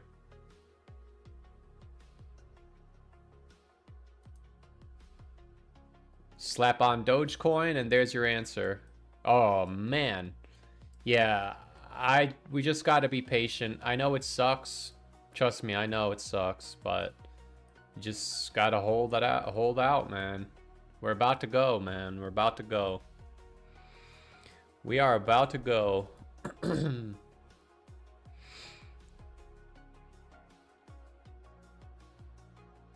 Isn't nothing happening? Why was Discord complaining? Nah, if we fall by 2%, everybody runs for the hills. But I'm pretty sure this next push up should be the real bull run where everybody makes money. Well, not everybody, but most people will make money.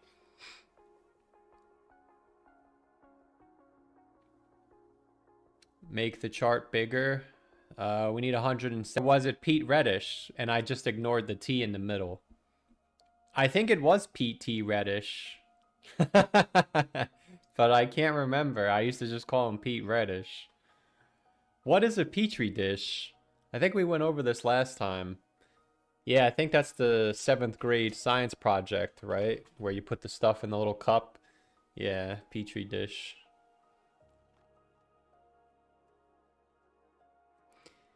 Yeah, but why does he have an E? Like Pete Reddish?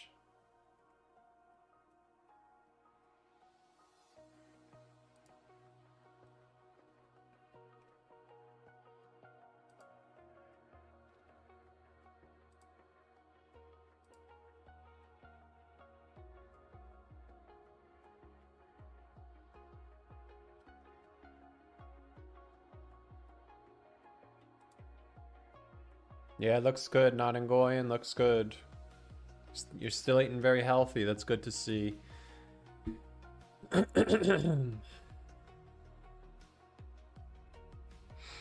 Yeah, it was Pete Reddish. You're right. It is Petri dish. It was Petri dish.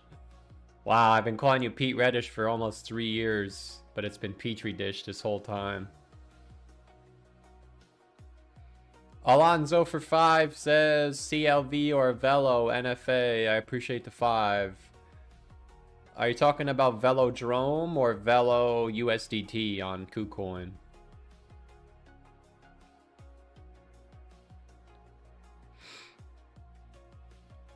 The scalp is glowing. Yeah, it's because I got sunburned yesterday, so it's extra shiny today. It's extra shiny today. Which worries me because I don't want to get skin cancer, but I wasn't aware that I was going to get sunburn. I guess there's the ozone for you. Are we talking Velo USDT or Velodrome? Alonzo Beverly. Ah, see, it was a good thing I asked because I was prepared to do Velo USDT and he's saying Velodrome. See, it was a good thing I asked.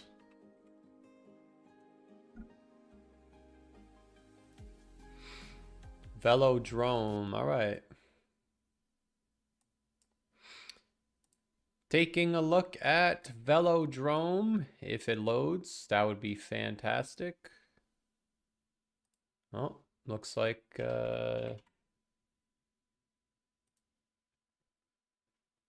Alright, here we go.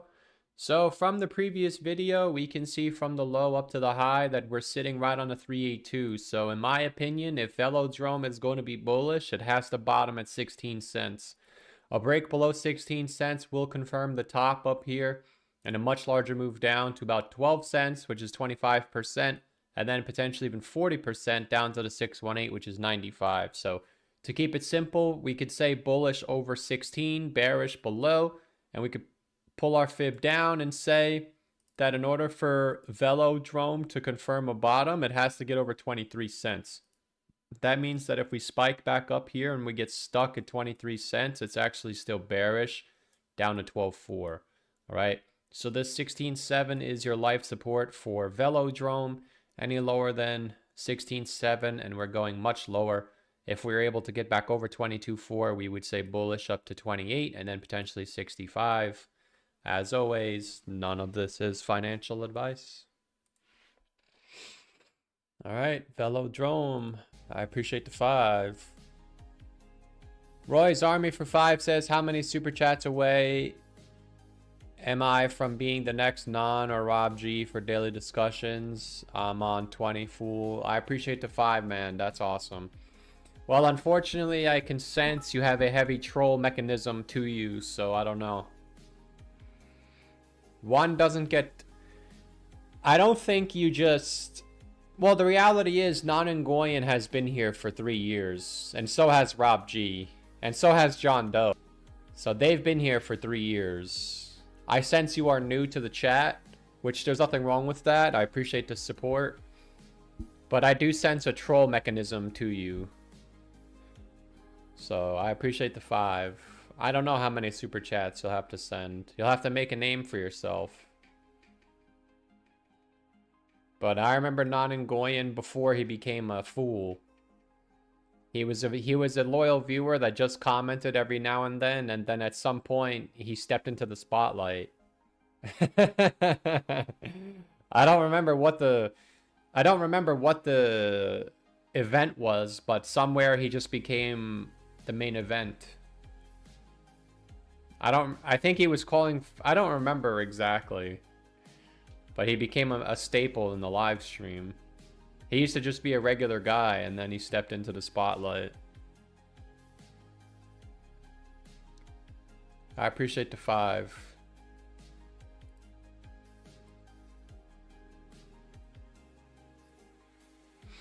Yeah, we've had a couple of spotlight people come and go.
All right, good morning, everybody. Good morning. Hope y'all doing good. The event is sticking my hands into the river. Looks like DogeCoin has made a solid floor at 15 cents. We have a strong floor at 15 cents. Nice launch pad, chat. Nice launch pad. Right. That was the day you became famous. You had a live fish on your plate. You didn't even take the eyeballs out. Yeah, I just bought a microwave too. It was 140 bucks. Tiger King for 5 says GRT, yay or nay. I appreciate the 5. That's awesome. Got another video. I'm really glad I started this trend of just making content from my other channel. I mean, it requires no extra effort. So it would appear that GRT is following the rest of the market. Okay, you can see that what would you call this? Because like there's horizontal and vertical, but what would you, oh, diagonal, yeah. This diagonal resistance is clearly holding us down, but that's okay. Sometimes our situations in life hold us down, but we have to persevere.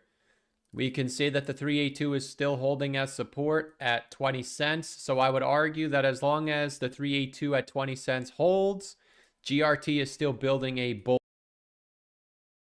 Yo, what up, Shaggy? It says I really don't want to work today. Just fell, and now it's all good, brother. It's all good. It's all good. See, Shaggy says, well, this morning sucked for me. Nothing to do with stocks and crypto, personal life stuff. Bad news. Well, everything will be all right. Don't worry. Just put it this way: we have found the floor. Floor is 15 cents. All right, that's it. We may dip a little bit. We're still coming back to 15 cents. No matter what, floor is 15 cents, and that's perfect. That's a great launch pad to $1.50. We're going to hot dog price, Costco hot dog price, and then probably I'm thinking when we hit $1.50, we're gonna double that. Usually, because you hit your resistance, then you usually double that to come down to resistance. That's usually what happens. All right, so if we get $1.50, we'll probably see $3 and a $4.50 to come down to test $1.50. So that's probably what will happen. So hold what you got. You know what I've been watching lately on YouTube? It got pushed into my algorithm. Family Guy Dark Funny Moments. I haven't watched Family Guy in probably 10 years.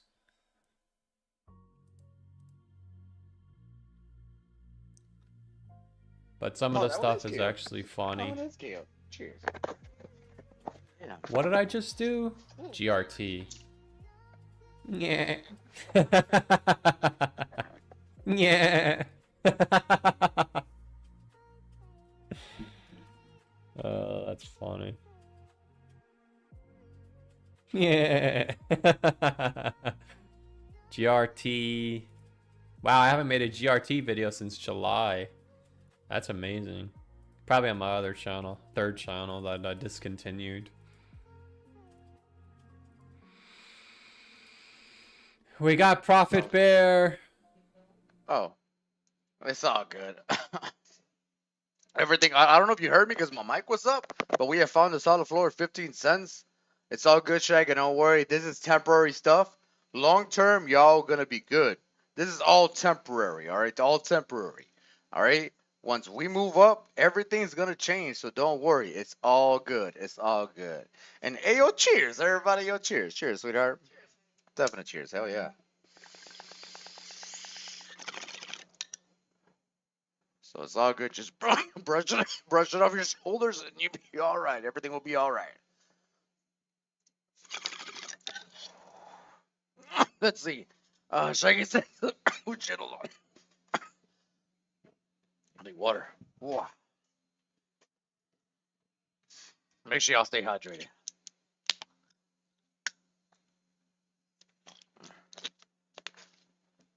Let's see. Yeah, it seems like Foxy's trying to find an average bottom.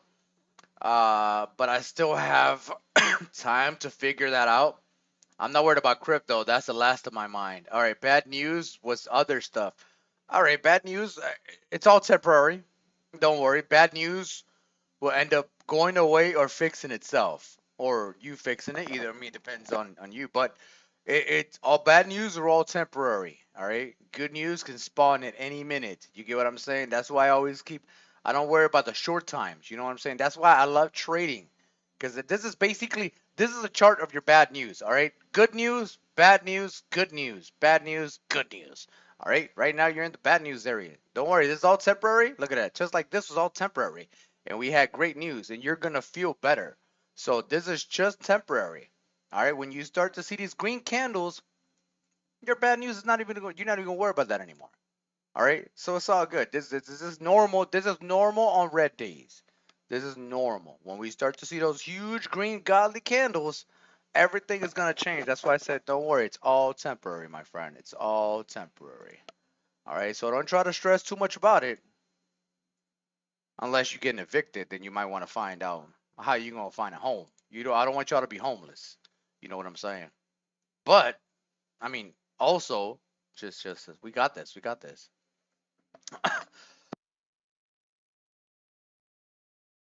It's all good. It's all good. Just hold what you got.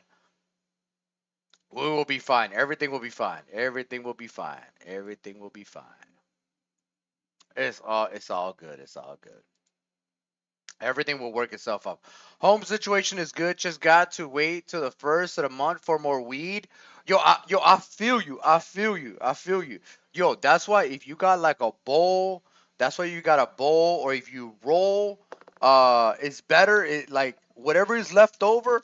Like, look, I save like chunks and stuff. Like, you don't know how much stuff you throw away.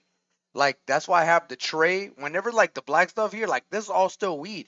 I scrape that up and I put it in a mason jar. So later on, I still got my bong, and you can actually smoke it and put it in here with no problem, and it filters it through, and you get so it works out dramatically. So from now on, try to do that. Try to get a mason jar. All your little stuff that you don't smoke, you think you're just gonna throw it away. Put that stuff in a mason jar, and that'll be your reserve for when like shit, I'm out. Wait, I got my reserve.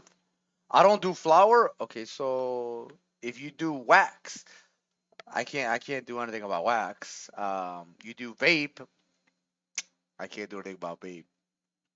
All I can do vape only. All right, cool. Okay, I feel you. A vape only, and then I can't do nothing. I can't do nothing for you. Everything will be okay. I know the struggle sucks. Trust me. We've been out of weed before, and the feeling fucking sucks. I know. Yeah, I just gotta write it out. It's all good. Just write it out, literally. Everything will be okay. Everything will be okay. Yo, what up, Freak Show? Yo, what happened if we don't get April God Candle? Okay, we still got 5 more days of April. We still got 5 more days of April, and we finally found a floor. So that's really good signs. I'm still 100% bullish. My endpoint is still August.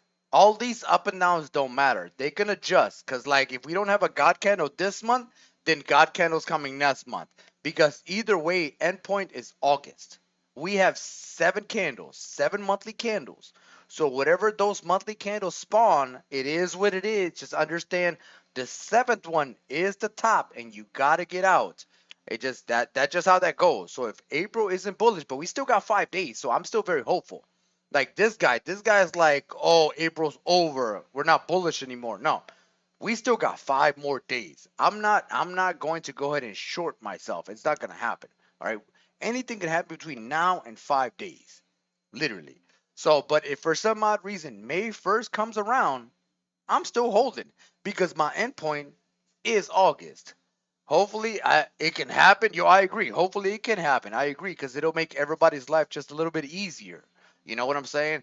But if we gotta wait till next month, then we just gotta wait till next month, and then our lives will get easier. Because, like I said, these monthly up and downs don't really matter. My endpoint is August on that third leg, and on top of that, we haven't even made our first leg yet. That's why I'm not even worried. We haven't even made our first leg yet.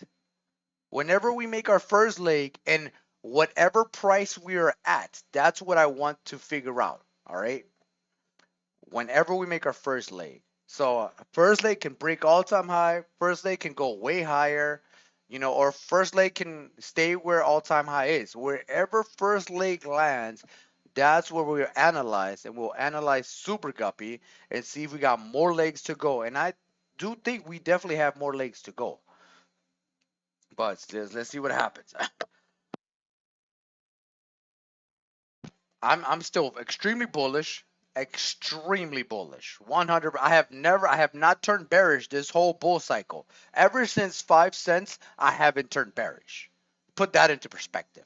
You see the volatility that we've been through since 5 cents, and I still haven't turned bearish. That tells you a sign. All right. Everybody else all over YouTube can't figure out if they're bullish or bearish. They can't figure out if they're bullish or bearish one week, next month. Me, I'm bullish 100% all the way to August. We'll figure out where we are in August, what the chart tells us in August, and then we can understand what's going on. You get what I'm saying? But my main objective is August. That's all. These up and downs don't matter. All right. Because what happens if Doja God candle spawn and we're over $1,000? Nobody would have predicted that, but at least we would have seen at least hold what you got till the first leg. Because if we move, we might not move in pennies, and we might not move in double pennies. We might move in dollars or multiple dollars on the God candle. That's why that's why it's a little crazy. On top of this time around, it is different. The supply versus demand is dramatically, the demand versus supply is dramatically higher than last bull cycle. All right. Last bull cycle, everybody was just dipping their toes in. Now everybody wants to throw their whole house and their whole government budget on this. You get what I'm saying? So the supply, I mean, the demand is dramatically higher than the supply. So we can shoot up dramatically in a split of a heartbeat, and I'm not gonna miss it out. I'm not missing out. We're not.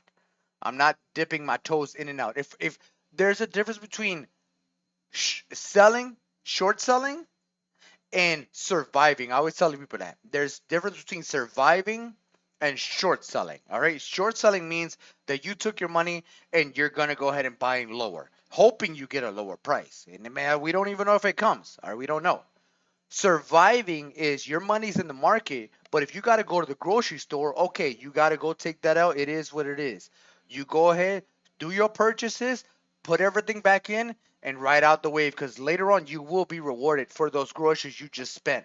That's the difference between short selling and survival. All right, if you got to survive, you're going to get rewarded no matter what. But because you're still in the boat, you're still in the boat. But if you're short selling, you're out of the boat trying to get back in the boat. All right, we're still in the boat. We're just trying to survive. All right, so that's the big difference. In a bull run, you want to survive. If you got to survive, go survive. All right, but make sure you're still in the bull run because you're going to get rewarded for the money that you spent. You will be rewarded dramatically. All right, that's why I don't short sell in a bull run. I short sell in a bear run. I'm being 100% with you. I will short sell on y'all in a bear run.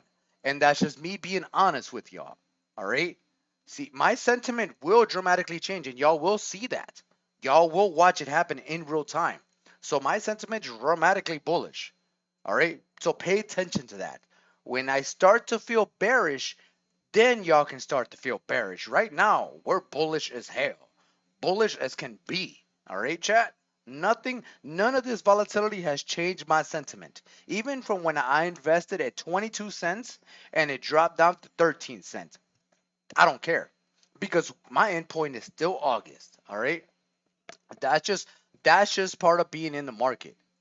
And that's just the market humbling you and making you tougher. And it is because when you make all this money, none of these up and downs are going to matter anymore. All right. It's not. It's really not. So I am extremely bullish all the way to August. August is my end of bullish, depending on where we're at in August and depending on how the world is reacting in August. I'm going to probably exit August, all right, this year. So we'll see what August brings us. All right, and you will have and it's okay. It's okay if y'all unfollow me, unsubscribe, and then y'all resubscribe the next bull run. Hey, that's totally fine. That's understandable, you know. But if I turn bearish on y'all, understand that I'm turning bearish for a reason. Because Super Guppy has told us turn bearish, and EMA Lines told us turn bearish. All right. So we have those lines, and nothing of this has changed bearish. We are still 100% bullish. 100% bullish. All right, chat? It's all good. It's all good. And I'll be honest, yo, if it holds at this price, for the next 5 days, I'm paying all my bills and I'm buying more. So it doesn't matter to me. I'm still going to buy all the way to probably January, February, March, April, May, June, July, August. I'm probably going to keep buying all the way to probably July. July will probably be my last buy. Because then we're probably going to have that home stretch in August. Then we got to get the hell out. So I will probably be buying all the way up till July. All right. Just so y'all know. All right. July will be my last buy. All right. After that, I'm not buying anymore. I refuse to buy. I refuse. I rather hold cash. I'm being honest. After August, depending on where the world is at, it seems like it's going to be better to hold cash or USDT. All right? And I'm just being honest. What? Oh, the cat? Oh, okay. 1 second, everybody. I'm going to feed the cat real quick, BRB. Oh, shit, my bad. Okay. Take my name out of your mouth. I don't like how you've turned toxic, Narwhal. You're supposed to be gracious with the beautiful event coming up in your life, and you've done nothing but turn sour. My coins got whack-a-moled. Yeah, I mean, my coins pretty much are toast as well.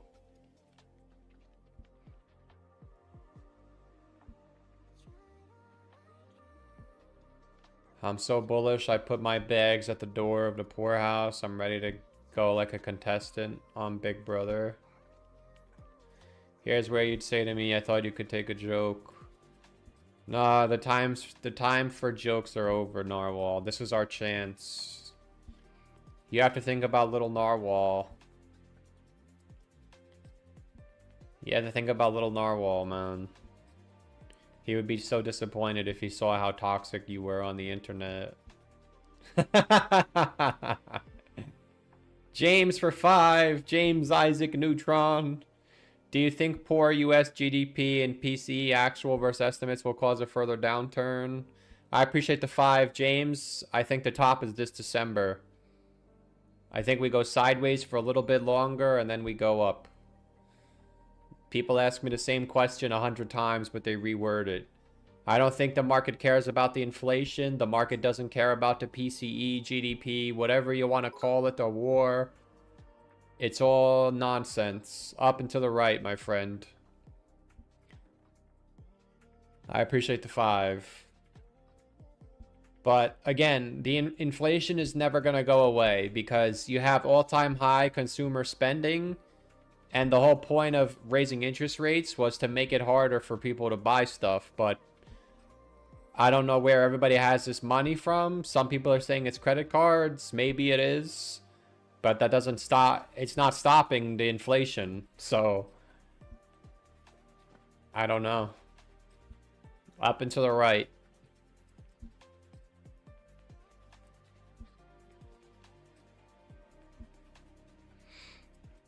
How long's a little bit longer? I don't know, man. It's a good question. That is a fantastic question, young turtle. I'm gonna start calling you guys little turtles. Young turtle, that's a good question. Well, if I had to guess, I would have to imagine that when this stock RSI curls back to the upside, we should be bullish again. So maybe 2 weeks? Maybe 2 weeks? Because on Sunday, this is going to come to the bottom here, and then it's got to curl up. So I'd say 2 weeks, probably, at least.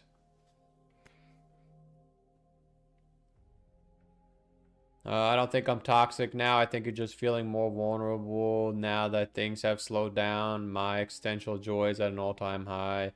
Nah, you got to learn to take a joke, man. I have my sarcastic voice on. I'm just a little tired, that's all. Like, I'm not tired, but I'm kind of in my no more nonsense mode because it happens every so often where things go well and then I let things slip and then I fall to the bottom of the barrel and then it's kind of like, dude, what are you doing with your life? I think I'm at that point right now, so I'm not actually being serious. I know you're not toxic, but you can't take a joke, bro. Chris for 20 says, I send you 20 on your PayPal. Can you do Bitcoin Cash and LTCN? I appreciate that, man. That's awesome. I appreciate that a lot. It helps. I always get excited for the PayPal because I actually get the full amount and not the amount displayed on YouTube. What am I looking at? Bitcoin Cash and Litecoin? Yeah, Litecoin is still holding up very well. Again, Chris, I say the same thing every time because I know a lot of people in the chat suffer from Rob G syndrome. I do think you have a case of it. And I accidentally said Flipcoins had it, but it was you. I want you to understand that there's a high probability that this tops out before the actual Litecoin does. So, as of now, it is still bullish. You can see from the low to the high, we're over to 236, which is bullish. The lowest we can go and still be bullish is 24, but ideally we would stay over 32. The price to break is 62. That would send you up to 158. And if it gets over 158, I would say potentially $500. Now, the reason I mentioned the Rob G syndrome is because I have told you many times, and I will continue to remind you that don't get excited. If this thing is at $500 and Litecoin didn't do anything, there's a chance that this is going to come down while Litecoin rallies. You saw it happen back here. It topped out and then Litecoin exploded while this fell. All right. That doesn't mean that this is bearish. I think it's extremely bullish, but I'm just saying don't get excited like, oh, it's going to go to 2 grand. It'll probably top out somewhere. Well, I guess it could go to 2 grand, but you get the idea. But as of now, it's still bullish as long as it's over 31 and 24. If it falls below 24, it's going to 0. And Bitcoin Cash, G. Same chart as Litecoin. I would say bullish still. Yeah, 382 is holding at $10. As long as it's over $10, it's extremely bullish. I would even argue that it could technically go as low as $6 and still be bullish because this is kind of overextended. But yeah, I would say 1070 bullish and 660 bullish. Any lower than 660 and it's going to 0. Same thing as Litecoin. Actually, this is ahead of Litecoin. The 786 is the last resistance. Once you get through that, that's it. Wow, it's up 50x. It's actually going to do a 150x. Could it go to 250? Maybe. Because we haven't hit peak euphoria yet. So I would say 250 is not impossible. But again, don't get your hopes up. I would say bullish though, still. Maybe even 98. Yeah, $98 probably realistic. But I would say as long as it's over 1070, it's bullish. Good luck, fool. Non-Ngoyan for 5 says, Solordi is curling up, fool. I got hopium up my ass all the way to the wazoo. The fake non-Ngoyan to the shadow realm. I appreciate the 5. Yeah, the Solana coins should be turning bullish pretty soon. I'm gauging Myro to determine where we are. And Myro got rejected and making a higher low. So I would imagine Myro is probably in here somewhere.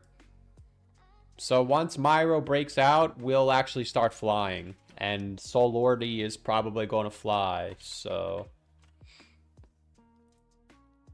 Solordi is, yeah. I don't know why I put the green box here, but I did and it's holding. So we'll just run with it and say that it's holding. But again, I wouldn't get excited for non-Ngoyan, or not non-Ngoyan, whatever this is called, until it gets over 35. So you can come up to 35 and still be bearish. Alright? If it gets over 35, I would say to the moon all the way up to 54. And once it gets through 54, you should make a new all-time high. Potentially all the way up to 3 cents, which from when you originally bought it would be 70x. Wow. Congratulations. But yeah, I wouldn't get excited until it gets over 35. If it breaks the low, it's going to go all the way to 14, which is bearish. But I appreciate the 5. I would say 2 to 3 cents is on the table, especially if this horizontal resistance, yeah, 2 to 3 cents is on the table, but it's got to get over 3 first. The other non-Ngoyan for 5 says, dude, Doge looking good. The other non-Ngoyan will get sent to the shadow realm, not me. Yeah, it's got to be Petri dish. It's got to be Petri dish. There's no other way. But at the same time, I don't know. Because I don't think Petri dish buys DogeCoin. Yeah, Doge is still holding up. I actually never do analysis, but I do on my other channel. I actually do Doge technical analysis, like actual analysis. And from the low to the high, Doge is still holding the 382, so it's still bullish, believe it or not. As long as Dogecoin stays over 13.3, it is bullish. If it falls below 13.3, it's going to 0. But I would make the argument that if Doge hangs out up here, the next stop is going to be 32 cents. So as long as Dogecoin stays over 13.3, I would say bullish up to 32. Yeah, again, uptrend. Now, if it falls below 13.3, it's going to 0. Influencer James Wynn on Twitter rugged Elon on his followers. Yeah, that was the Elon coin that we saw yesterday, right? Oh, it's only down... I mean, is it really a rug or is it just sellers? But who knows? Is Doge good to buy now? That's up to you, man.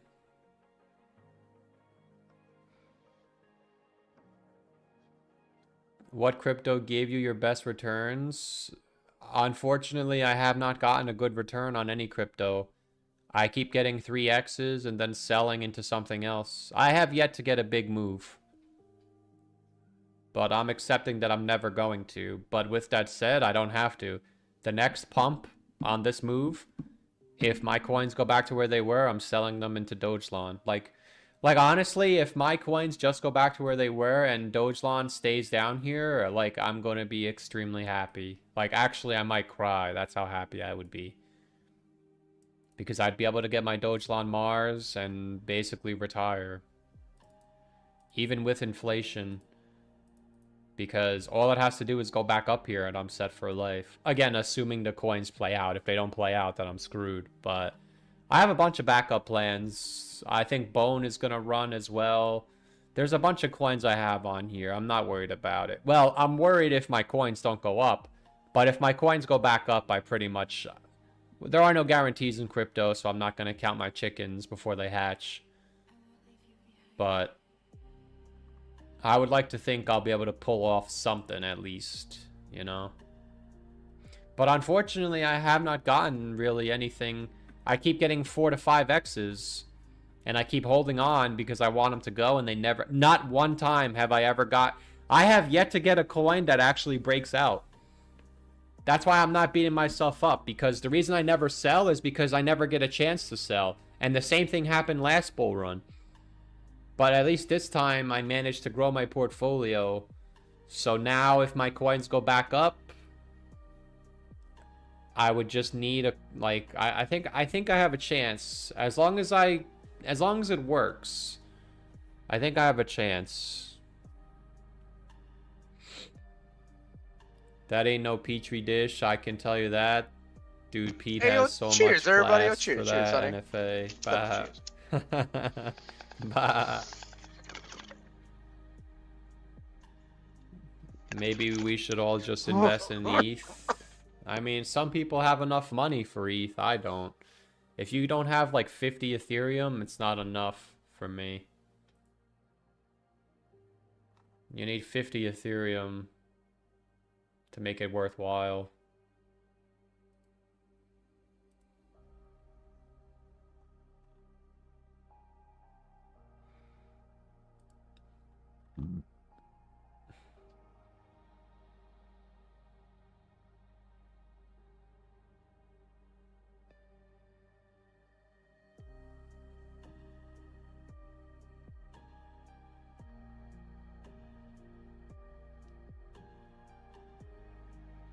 Yo, how did John Doe make his gamer tag yellow?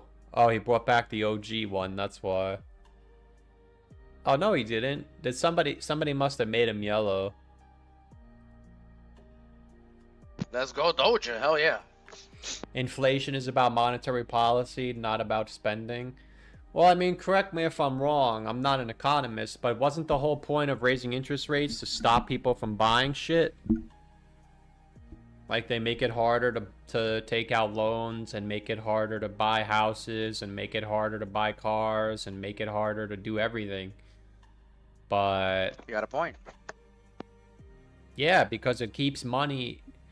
Yeah, I'm pretty sure the whole point of raising interest rates was to restrict spending to keep money in the banks.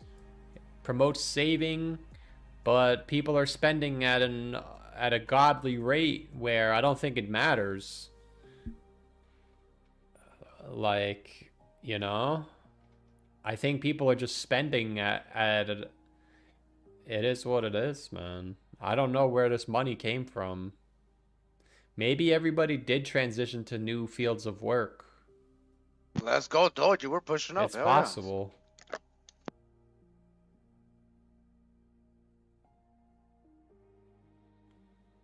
Slow down the money printing. There's no money printing.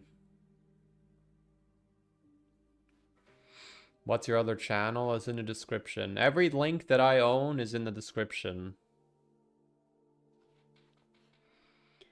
Every channel, every social media, every Discord server, PayPal, whatever.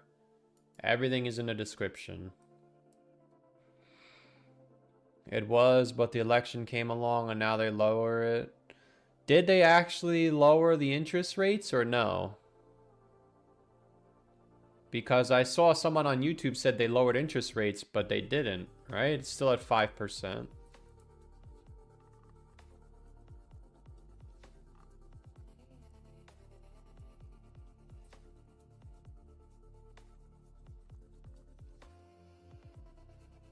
Or did they announce they're going to lower interest rates? Or I haven't seen anything. I keep seeing them say they're going to keep rates at 5%.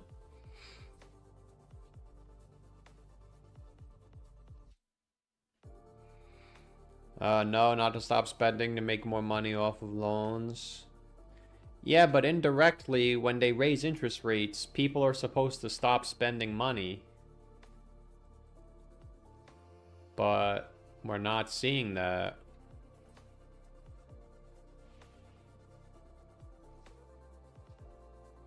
They need people to spend money on credit cards so they can get out of a recession. I've never heard that before. They want people to use credit cards. I don't know if I agree with that.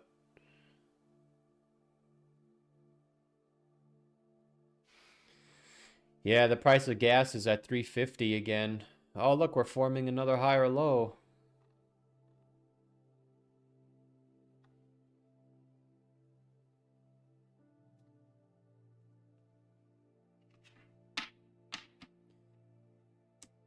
Yeah, Chris, we talked about that yesterday, starting in 2026. But the bull run will be long gone by then. We'll have already paid our taxes. People have stopped spending. Look at the car sales. Yeah, but you'd have to have a statistic that actually shows that, not just one area. Yeah, what car was it? Was it yesterday? Yeah, I see nothing. You know what the new car is on the road now? Audi. I see a lot of Audis on the road.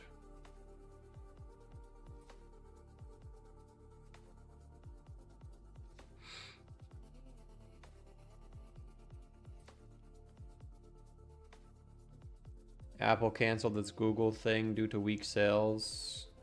I don't know what that means. What Google thing?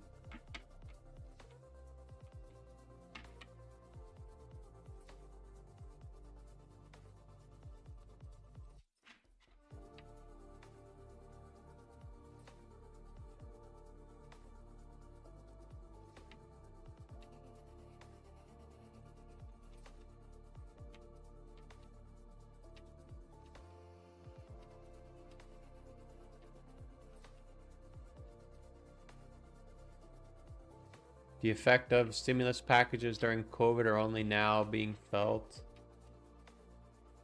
Yeah, I don't think inflation is gonna go away, unfortunately. But that's why we have to just try and get as much money as we can. This way we don't feel it as much. The next bull run and moving forward, that's insane either way. Yeah, but I don't think they're gonna pass that. Like, just because he proposed it doesn't mean it's gonna go through. But I haven't even read it. 66, what was it? 66% tax on $1 million?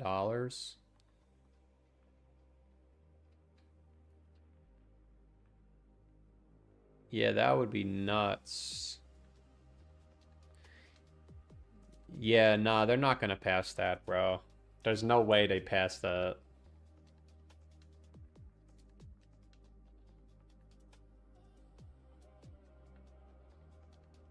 Nobody's buying cars right now. Everyone's broke. Yeah, but I mean, that's only one section. Nobody's buying cars because they already bought them all. Nobody's buying cars because they already bought them all. I wouldn't buy a car if I already had a car.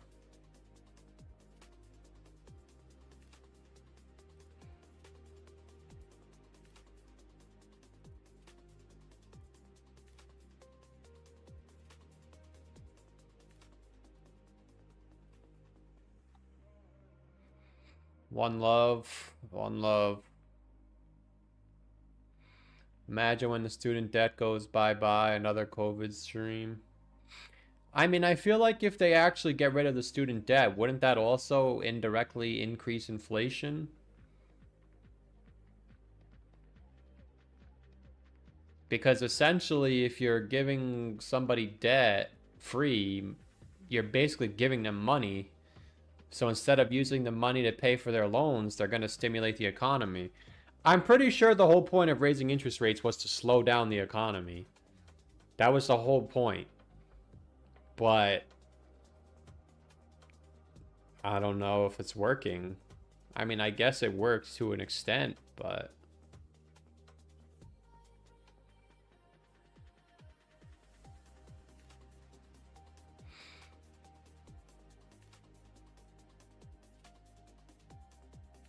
I see nothing but a bright spot for those who are looking for different methods of future wealth. Yo, Ethan, some of us have been here for so long. We all know that that's rubbish. Like, the people that push crypto as a dream, it's bad. They're gonna get baptized.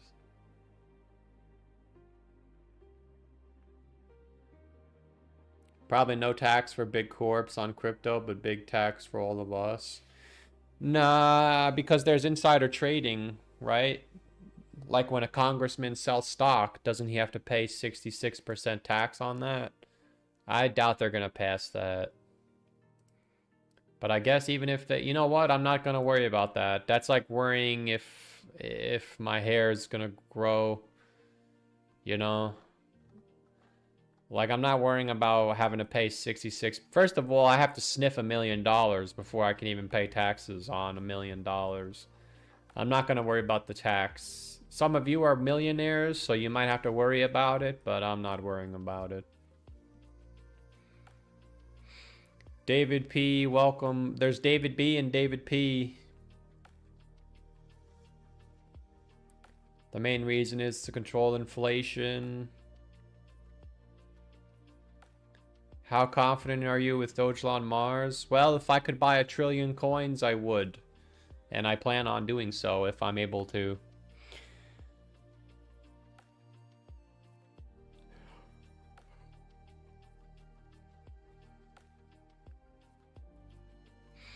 I've been here for years, definitely not as long as yourself, but look, if I'm making an additional $12 a week, that's $12 more than I had. It's not a big dream. I mean, Ethan, I'm glad you have that attitude. Keep that attitude. Don't let negative Nancy's like me ruin your day. An extra $12 a week is an extra $12 a week. That's what is that? $48 a month? Yeah, you could, that's a membership to something. I guess my soul has been suppressed by losing and making so much money that if it's not 12,000, it's not enough. My soul has been diluted from the shadow realm.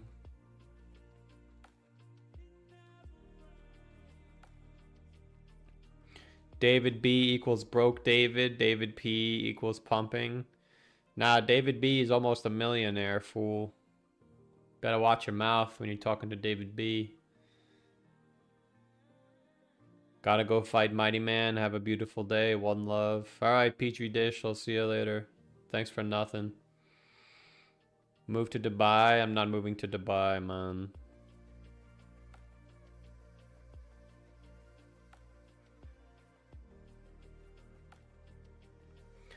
I believe I heard you say you've been here for 7 years. How was the last cycle? Well, I've been here for 6 years. I bought my first Litecoin in November of 2017. Well, I guess it's approaching 7 years. The 2021 cycle is a lot like right now, where everybody says it's still bearish, and then all of a sudden it just shoots up, and then it's over. But I'm aware of it this time, whereas many people aren't. So it's exactly the same as it is right now. That's your answer. But I'm ready this time. And Lord Narwhal is ready as well. I'm telling you right now, it's almost the exact same. It feels like it sucks. When are we gonna go up? And then all of a sudden we go up, and then by the time it gets fun, it's over. It's happening in real time, and you guys don't even see it because you're just excited for the 4-year cycle. Which I was too. I genuinely was. I was like, oh nice, the top is gonna be here. And while clearly the top was higher at 69K and Dogelon Mars and Solana topped out here, you can check any YouTuber's analytics. They all made lower highs. Every metric says that this was the top. So it feels exactly the same. It feels like it sucks, but at least I'm aware of it this time. So when my coins go up, I'm selling, and then I'm rotating, and then I'm selling, and then I'm done forever.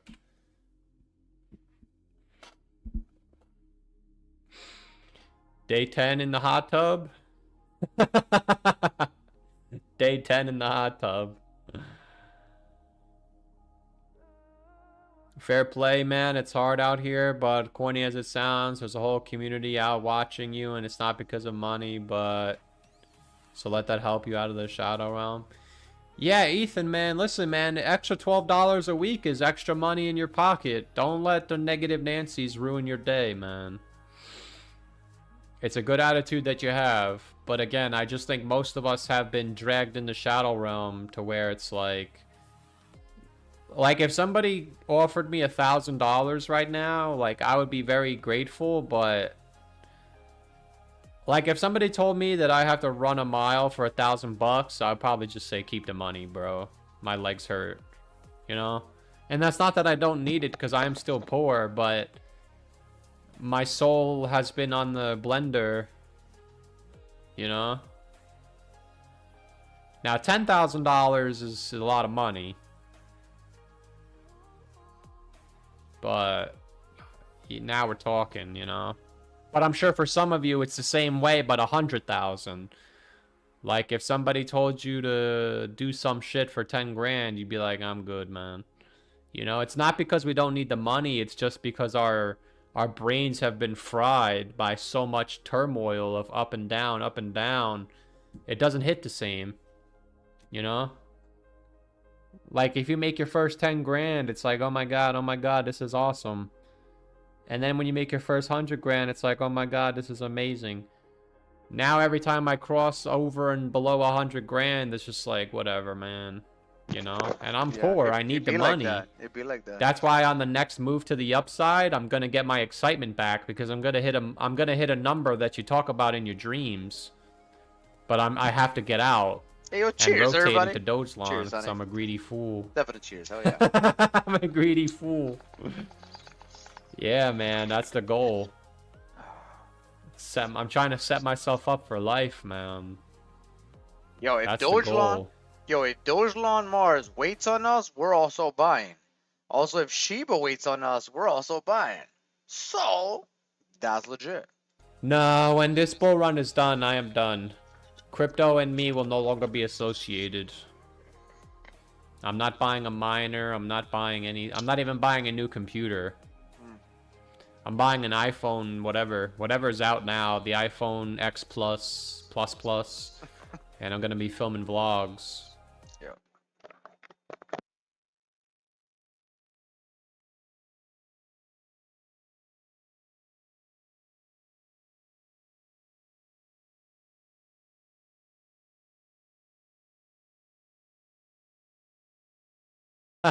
I appreciate you stimulating the economy.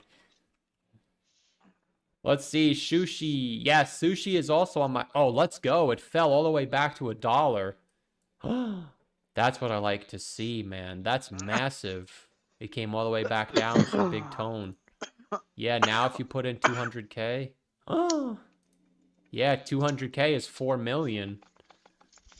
Yeah, nice. I'm actually glad it fell. Let's go.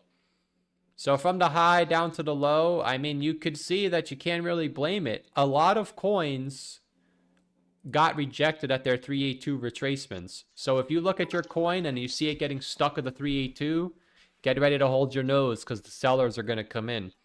Now, it looks like you broke this. You might even be on the 618 on this one. Yeah, you are. So this is kind of it for Sushi Swap. I mean, I would make the case at this stage of the market cycle, it's probably just getting accumulated, but as long as it's below $2, it's not bullish. There's no argument. And again, you are below the 382 support, so it is actually bearish. As long as it's below $1.20, it's bearish, down to 70 cents, which you almost hit it at 77. Does it have to go to 70 cents? No. I'm just highlighting that because you're on the 618, there's no more support below this except for 70 cents. So you can see it was the bottom all throughout the summer of 2022. It was the bottom in November, and it's the bottom now at the 618 retracement. But any lower than this 9 cents, and it's going to go all the way to 70. So I would argue as long as it's below $1.25, it's bearish. If it gets over $1.25, you would confirm a low, and a larger move up will play out. Once you get back over $2, I would say 3 to 5 to 10, and then potentially 66 if we get a massive bull run. If not, a conservative estimate would be $29. Yes, so Sushi Swap is on my watch list as well. Not financial advice. Yo, it just entered my watch list. Because I can swap it on Trust Wallet. So, hell yeah. Yo, on the weekly, this looks crazy. Yeah, it looks like it's going to go in. I don't know. I'll keep an eye on it. Oh, this looks like the hump. Oh, shit. On the weekly, it looks like a hump. Yo, if y'all know what the hump is, y'all know what the hump is. So, there's a hump. There's always a slight hump. There's always a fade hump to go lower. But we'll see if that plays out. We'll see if it goes down here. If it goes down there, I'm a buyer. After Doja. But yeah, what was the low down here? What the hell was the low down here? I want to see what the hell the low was over here. Probably like this. Okay, so the low for sushi. What the hell was it? Was it 5 cents? No. What the hell was it? Damn. Okay, so the wick. Yo, that crazy ass wick was 47 cents. The wick was 47 cents. That's good to know. The wick all the way down to 47 cents. All right. What up, Raged Induced Coma? Yo, hope you're doing good, man. You hope you're doing good. Everything is good. Everything is good. We're just checking out Sushi Swap. It just got added to my list. If it holds for us, it looks interesting. Let's see. The bottom of this was about 60 cents. So the bottom of Sushi Swap was the wick of 40 cents. No, 47 cents. Then it went up to $24. Now it's at $1. Okay, so on the weekly, it looked like it may come down. It may come down. Not down here. Not down here. That's crazy. One. Okay, there's a wick here. There's a wick here. Let's see if it can sustain this line. I want to see if it sustains this line. Okay, so right here. I want to see if it sustains that line. If it does, that's interesting. I want to see if it falls down here. Let's see. My bad, Ray. Let's see. Rage to go. Oh, nice. So hopefully I'm getting a check in the email from Robinhood, and then we're done with this shit. Okay. Okay, cool. Okay, as long as they didn't take your money, you got your check in the mail. Okay, well that's good because you get your debit. I got my debit card and I got everything in the mail perfectly from Robinhood. So you should look for a green envelope. Usually Robinhood gives you a green envelope. They sold my shit. Now I'm waiting. What? Oh yeah, because they can't close your account. So they gotta close your account. They gotta sell what you got. Damn. You will make it all back. As long as we understand Robinhood is not good for you, then it is what it is. That's crazy. That's crazy. I can't believe Robinhood did that. Okay, so that is the support. Looks like that is the previous. I'm gonna move this over here too as well. Okay, for sushi, looks like that is the previous breakout. Now it's testing. Yo, it's testing. No, it's not testing.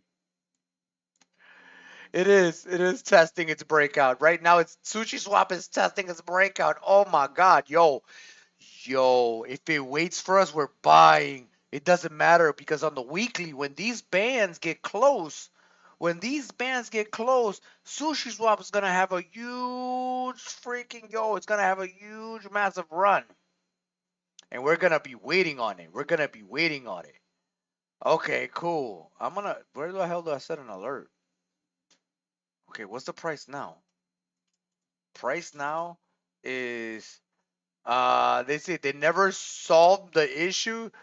They just said fuck you and here's your money. Yeah, that's kind of crazy. I just wanted my crypto. Yeah, that's kind of crazy. If they would have just sent you your crypto, your trust wallet, that would have been better. Instead of selling you, I would have said just give me my crypto, dude. But it is what it is. Your check it comes in, then you get to decide if you want to buy in on Coinbase or do what you want with your money. You know what I'm saying? That's gonna be crazy. Okay, so I'm gonna put an alarm. I'm gonna put an alarm on here, and it's gonna go off if prices get to floor was 40, 60.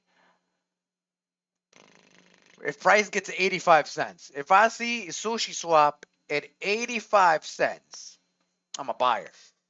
I'm a buyer. I'm a buyer. I'm a buyer. I'm a buyer. 100% buyer. Yeah. Yeah. So let's see crossing. Every single time I need to get the ding. Just like that. Yeah, just like that. Just like that. If it hits 85 cents, I'm a buyer. Because and also the bands. No, no, whoa, whoa, whoa. I'm a buyer also depending on the bands. The bands need to turn from red to even shade out. So it might, cause it wicked down. It wicked down to a dollar. No, it wicked down to, no, it wicked down to about 77 cents. So if it sustains about 80 to 85 cents, yeah, I'm a buyer, dude, because that's a wick. If we can come down and test that, and Sushi doesn't have a bull run on this bull run, then I'm a buyer after Doja runs. Yes, I'm a buyer. See, that's the thing. It doesn't matter about the tech. The tech doesn't matter. Understand with the chart. The chart's telling we're bullish. They'll make up tech reasons later. That's all it is. Sushi Swap, whatever project, will make up an excuse why they're running. The tech doesn't matter. The chart says, yo, if we're bullish, we're bullish. We don't give a damn what they say. And then the founders have to figure out to make positive news so they can seem relevant. You get what I'm saying? So if the chart tells us we don't listen to what people say, if the chart tells us we're bullish, we're a buyer.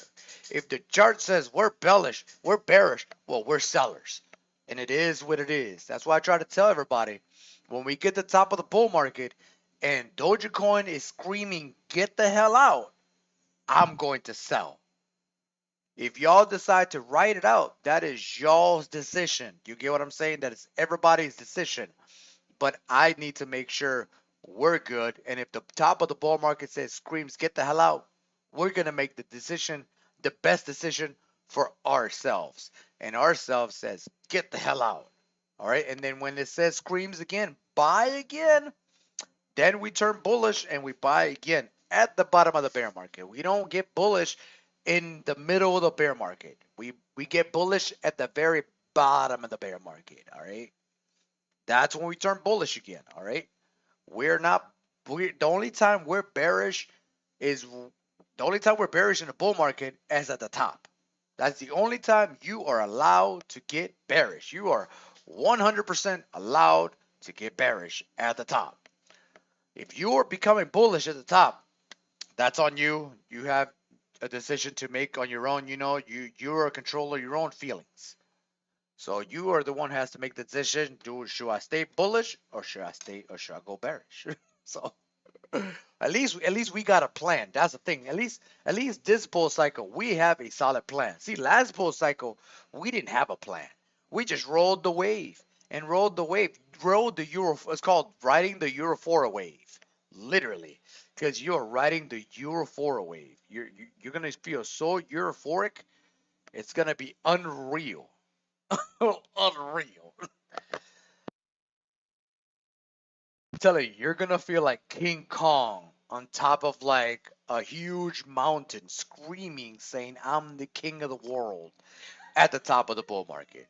And this is how I know we're not at the top of the bull market because I don't see no YouTuber, nobody screaming, nobody's coming in chat saying, "Oh shit, we're up 1,000, we're up 10,000. Oh shit, I'm rich. Oh shit." We don't have that. All we have is despair. All we have right now is like, "Oh my god, I'm tired, I'm bored." That's how you know we're about to go do something crazy. When everybody gets bored and tired, that's when the market's about to go crazy, all right? When everybody starts to go become extremely euphoric, you need to pay attention. Those are warning signals, all right? Those are warning signals, all right? You need to understand, even yourself is a warning signal. So you got to pay attention to yourself, all right? You got to pay attention of your level of euphoria, all right? If you're peaking, understanding what part of the cycle you're in, if you still got more, then at the top of the bull cycle, you'll reach top euphoria. So next bull cycle, you'll gauge your euphoria levels to figure out where you are in the market. And that is how you trade amazingly. You analyze not only the chart, but you analyze despair and you analyze euphoria. That is the best way to analyze a market. Figure out what's everybody else is doing, also figure out what you're feeling. How are you feeling? So you can take it for the knowledge for the future. So yes, that is badass right there. Yeah. So right now we're all feeling. So do you think Doge will three leg, or do you think we're gonna have a different thing? Okay, so I said earlier, let's figure out what the first leg brings us. All right, because if the first leg breaks the all-time high and sustain it, we may have more legs.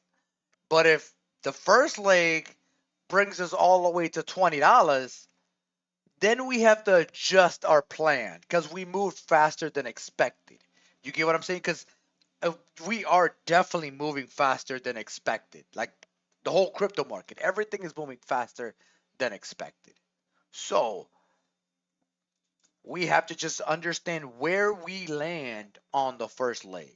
And like I said, we haven't even made a first leg yet. So when we make our first leg, we just analyze where we're at because our first leg may bring us to $1,000. You get what I'm saying?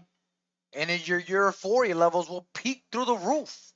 You get what I'm saying? Looking at your wallet, now you became a multimillionaire or a billionaire. You get what I'm saying? So we have to gauge those euphoria levels at leg one. All right. So we'll do that as well. We'll gauge our euphoria levels and we'll gauge the world's euphoria level. All right.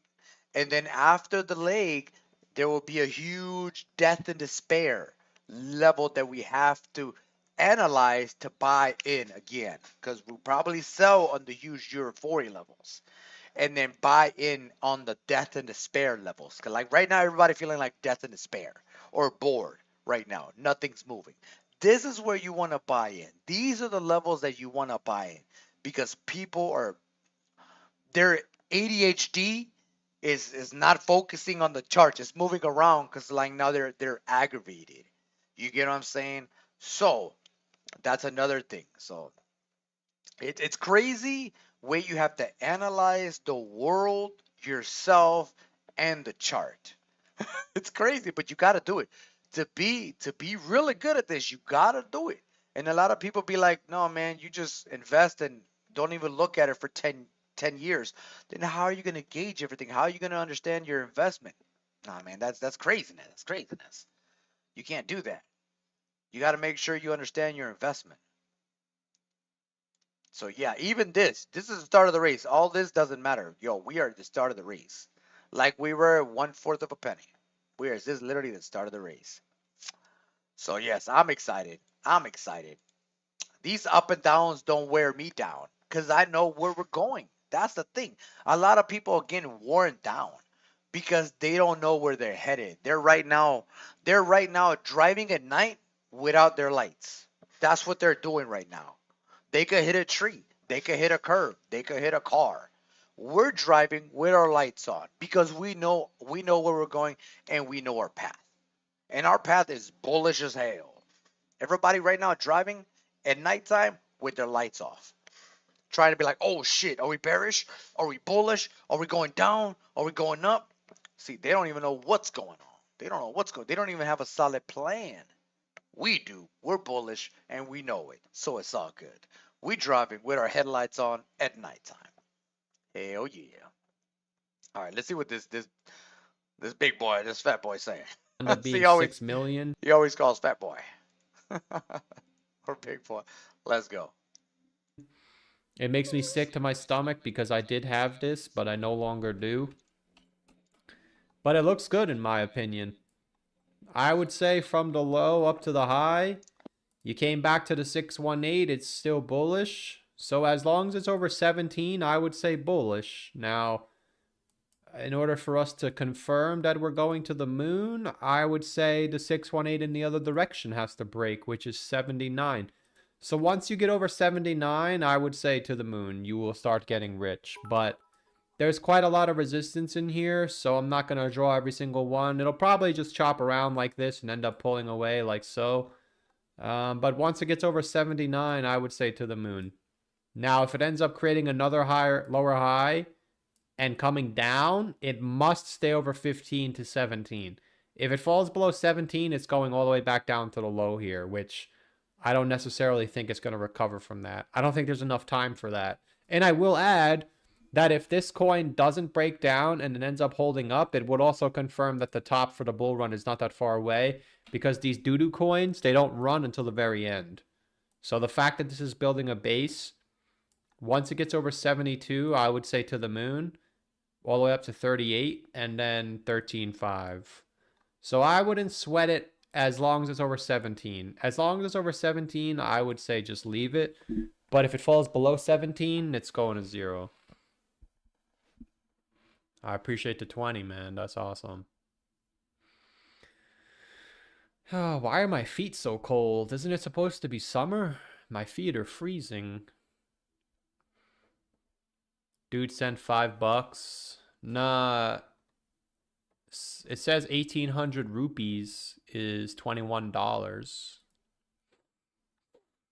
I appreciate that. I mean, even though we have 100 less viewers, we're still hitting our quota for the chat revenue. I appreciate the support. I really do. It's awesome. I guess it's because the people that are leaving are the people that probably just got told about crypto and they probably just made Robinhood accounts. That's why. Why does he have this line drawn up? Can someone spot me $1.50? Remember when $1.50 used to get you something? Remember when $1.50 used to get you something? I don't even think you could get air in your tire for $1.50 now. Maybe. Maybe it's $1.25. Remember, you know the saying, they charge you for air? They actually do charge you for air now. It's crazy. They charge you for air. Other live streamers on? No, that's not it. People are losing interest. Yeah. So it is. Yo, Shaggy says, I remember getting candy for 50 cents. Yo, me too. I remember getting candy for 25, 10. Man, those were the days. I used to get so much candy for $1. Yo, you can't even get candy for $1 now. And they're just trying to move up. Yo, that's legit. Remy's kind of old. Bull Parade is old. Lord Narwhal is relatively new. He's only been here for about like 9 months. Oh my god, when gas was $2. Yo, y'all remember when gas was under $1? Yo, I remember when gas was $1.98, $1.97, $1.95. I remember when the lowest I ever seen gas was probably $1.82, $83 in this area. and we live in Louisiana. So like that's crazy. Now it's like three almost 338, 330 between 330 and 335 right now, I think. I think it may be higher. I don't know. Yo, that's crazy. That's crazy. Yeah. The world's changing, Chad. That's why we got to make more money. We got to make more money because it it's gonna it's gonna get more expensive. Everything's gonna get more expensive, and it is what it is. It is what it is. No, they're probably just watching without typing.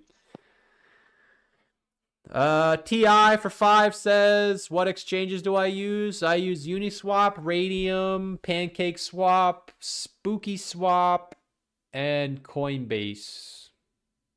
And Bitstamp. Why are you trying to know where I keep my money, fool? Where you keep my money, fool? Oh shit! I don't know if my mic was up. I don't know if y'all heard me, but my I've been mic's up here, here. just sat in the Hopefully y'all heard me. background. Yeah, but even Drake Hobbs, like, I don't know who you are, man. You know? I guess I never really noticed. It's all new people in the chat. Wow. It is. Look, who are these people? Lasso, Sideways, French B's been here for a while. Not me, not you, but who? Yeah, you've been here for a while, but you're not really active.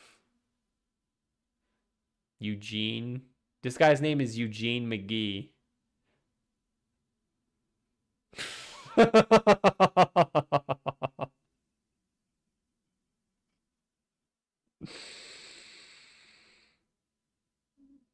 Whale Talk, Button Clicker, Coin Swapper.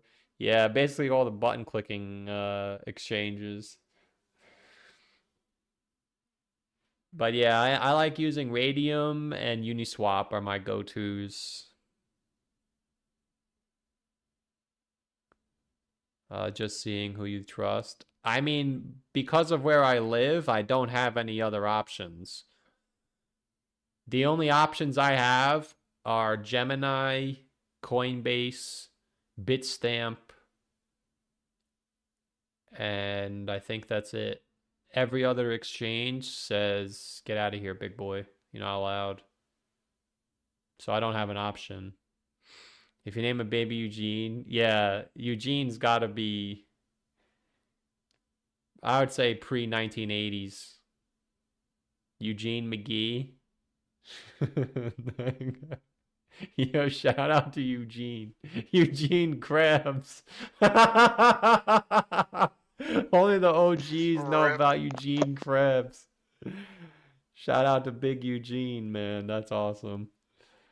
That's just funny as hell. So few RGs. Nah, I think there's a lot of old viewers here. They're just not typing because they're so fed up with the nonsense, but they want to come to the stream to support me. I know how it is.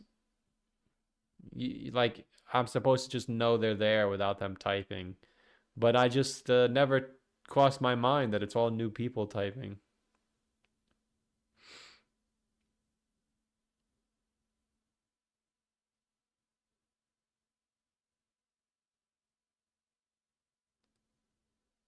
Phantom needs to rip already. I'm new, but glad I found your channel because I don't know how to chart the charts. It's alright, Cameron. I don't know how to chart either. I haven't never seen a channel call when it was gonna run up. That's alright, Mr. 704. One day I'll get one of the calls right. But I appreciate you supporting the channel anyway. I haven't made a good call since I made my YouTube channel, so I understand. On God for 5 says, thoughts on Aleph? It's being pushed by MYC and BitBoy, but charts tokenomics. I appreciate the 5. That's awesome. Aleph. Is that the Sandy Cheeks coin? ALPH or no? Yeah, it is. Oh, no, it's not. Is it? I don't know. No, I don't think so. But you can see you hit the 786, then fell. You came all the way back down to the 382. So quite a breakdown, I will say. But this is kind of it for ALPH, or whatever this coin is called. If it did not just bottom, which it probably did because it already bounced back up. If it did not just bottom at 14 cents, it's going to 0. I'm not even going to overcomplicate it. Because you can see from the high to the low, you hit the 786, then fell, and it hit the 382 and bounced. So as long as it's over 14 cents, I would say that it is bullish. If it falls below 14 cents, it's going to zero. I don't care who's shilling it. As long as it's over 14 cents, you have a chance. If it's below 14 cents, it's not going up anytime soon ever again. Bull run is continuing. I mean, I would technically argue as long as it's over 14 cents, it is in a bull run. But clearly the 786 is the last resistance before the new all-time high, at which point getting over 48 cents, getting over 48 cents would go all the way up to $2, most likely. You said Dogecoin got to find a new logo? Nah. I mean, the little dog emote? It's just they're gonna have that. They're just, in my opinion, they'll be in court forever trying to get everybody on copyrighted, basically, and they'll never get money. They never trademarked the logo. I mean, let's see what happens. Let's see what happens. Let's see what happens. I mean, they didn't trademark this logo, and that's the logo I use. Where is it?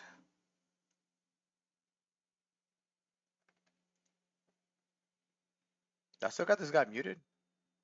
Yeah, whoops. Like how you interact with your viewers. I mean, why wouldn't I interact with my viewers? Why wouldn't I interact with my viewers? Your voice is nice. It gives us hope for the Shadow Realm. Yeah, that's true. I'm like the snake oil salesman out.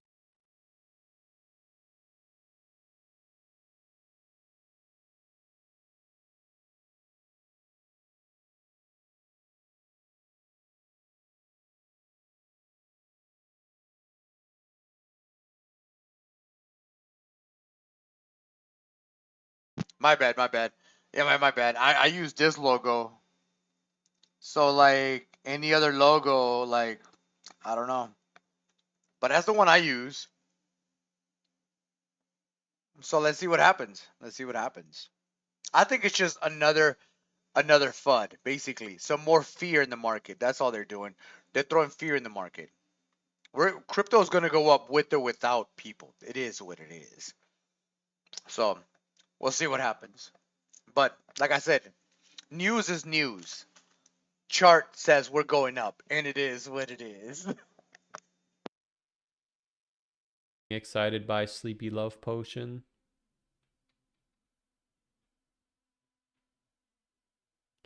Do you buy crypto only or other stocks too? I don't have any money to buy stocks. Stocks are for rich people. Maybe next time I'll buy stocks. That's funny. You can't even really say that you don't like. Some of the stocks fell by 80% last time. So it's kind of like, are you even safe in the stock market? Like, look at that shit. I mean, No, you had a you're not. nice recovery though.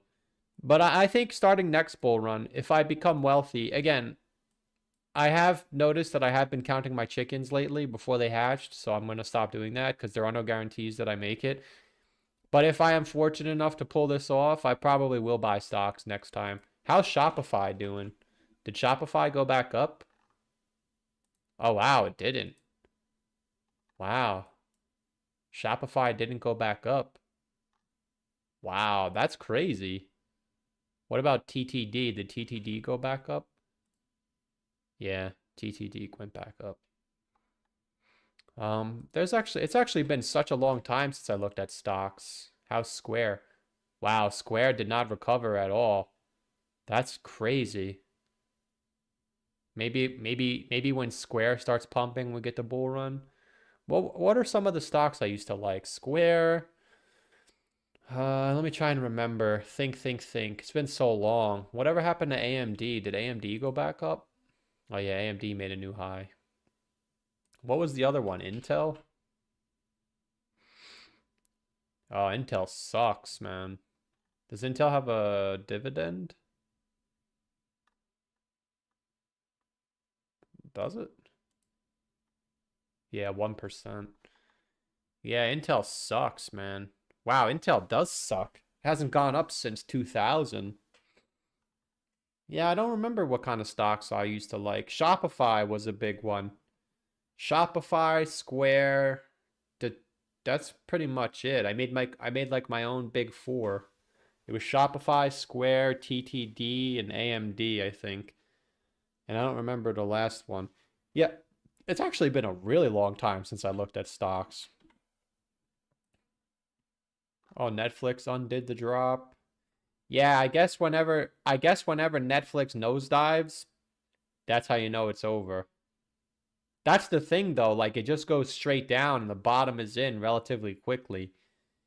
Yeah, that's interesting. I guess when Netflix falls off the table, you know it's over. Yeah, I guess no shit. When Netflix falls off the table, the top is in. Interesting. I never really noticed that. Yeah, look, it does it every so often. It just nosedives. Everybody says Netflix sucks, and then it goes back up. That is what happens. Yeah, it's been such a long time since I actually looked at stocks, man. What about Disney? Yeah, Disney's rubbish as well. Oh, whatever. What happened to Boeing? Did you guys hear the stuff that's going on with Boeing? Yeah, Boeing is done. Actually, I mean, it could go either way. Because it kind of looks like Myro. It kind of looks like Myro in a way, no? I guess if it creates a higher low here. Yeah, I could see this happening. Yeah, I could see this happening. Something would have to happen, though. Maybe we go to war. I don't know. I don't want to wish that on anybody. Yeah, it's tough to see Boeing disappear. Doesn't Boeing have like 80% of the American flights? Like I know there's a bunch of bad news going on, but like it kind of got rejected at the 618. So it's like you could kind of predict bad news. Boeing should have good news pretty soon. I'm telling you, I'm smelling it now. Or they're gonna, yeah, but that's like, oh, either this way, if I give you both predictions, I'm right either way. That's what people, that's what people try and do. They say, oh, I told you so. Could go up, could go down. Told you. I would say there'll probably be good news coming out for Boeing in the next year. Because we hit the 618 twice now, which is bearish. So if we form a higher low,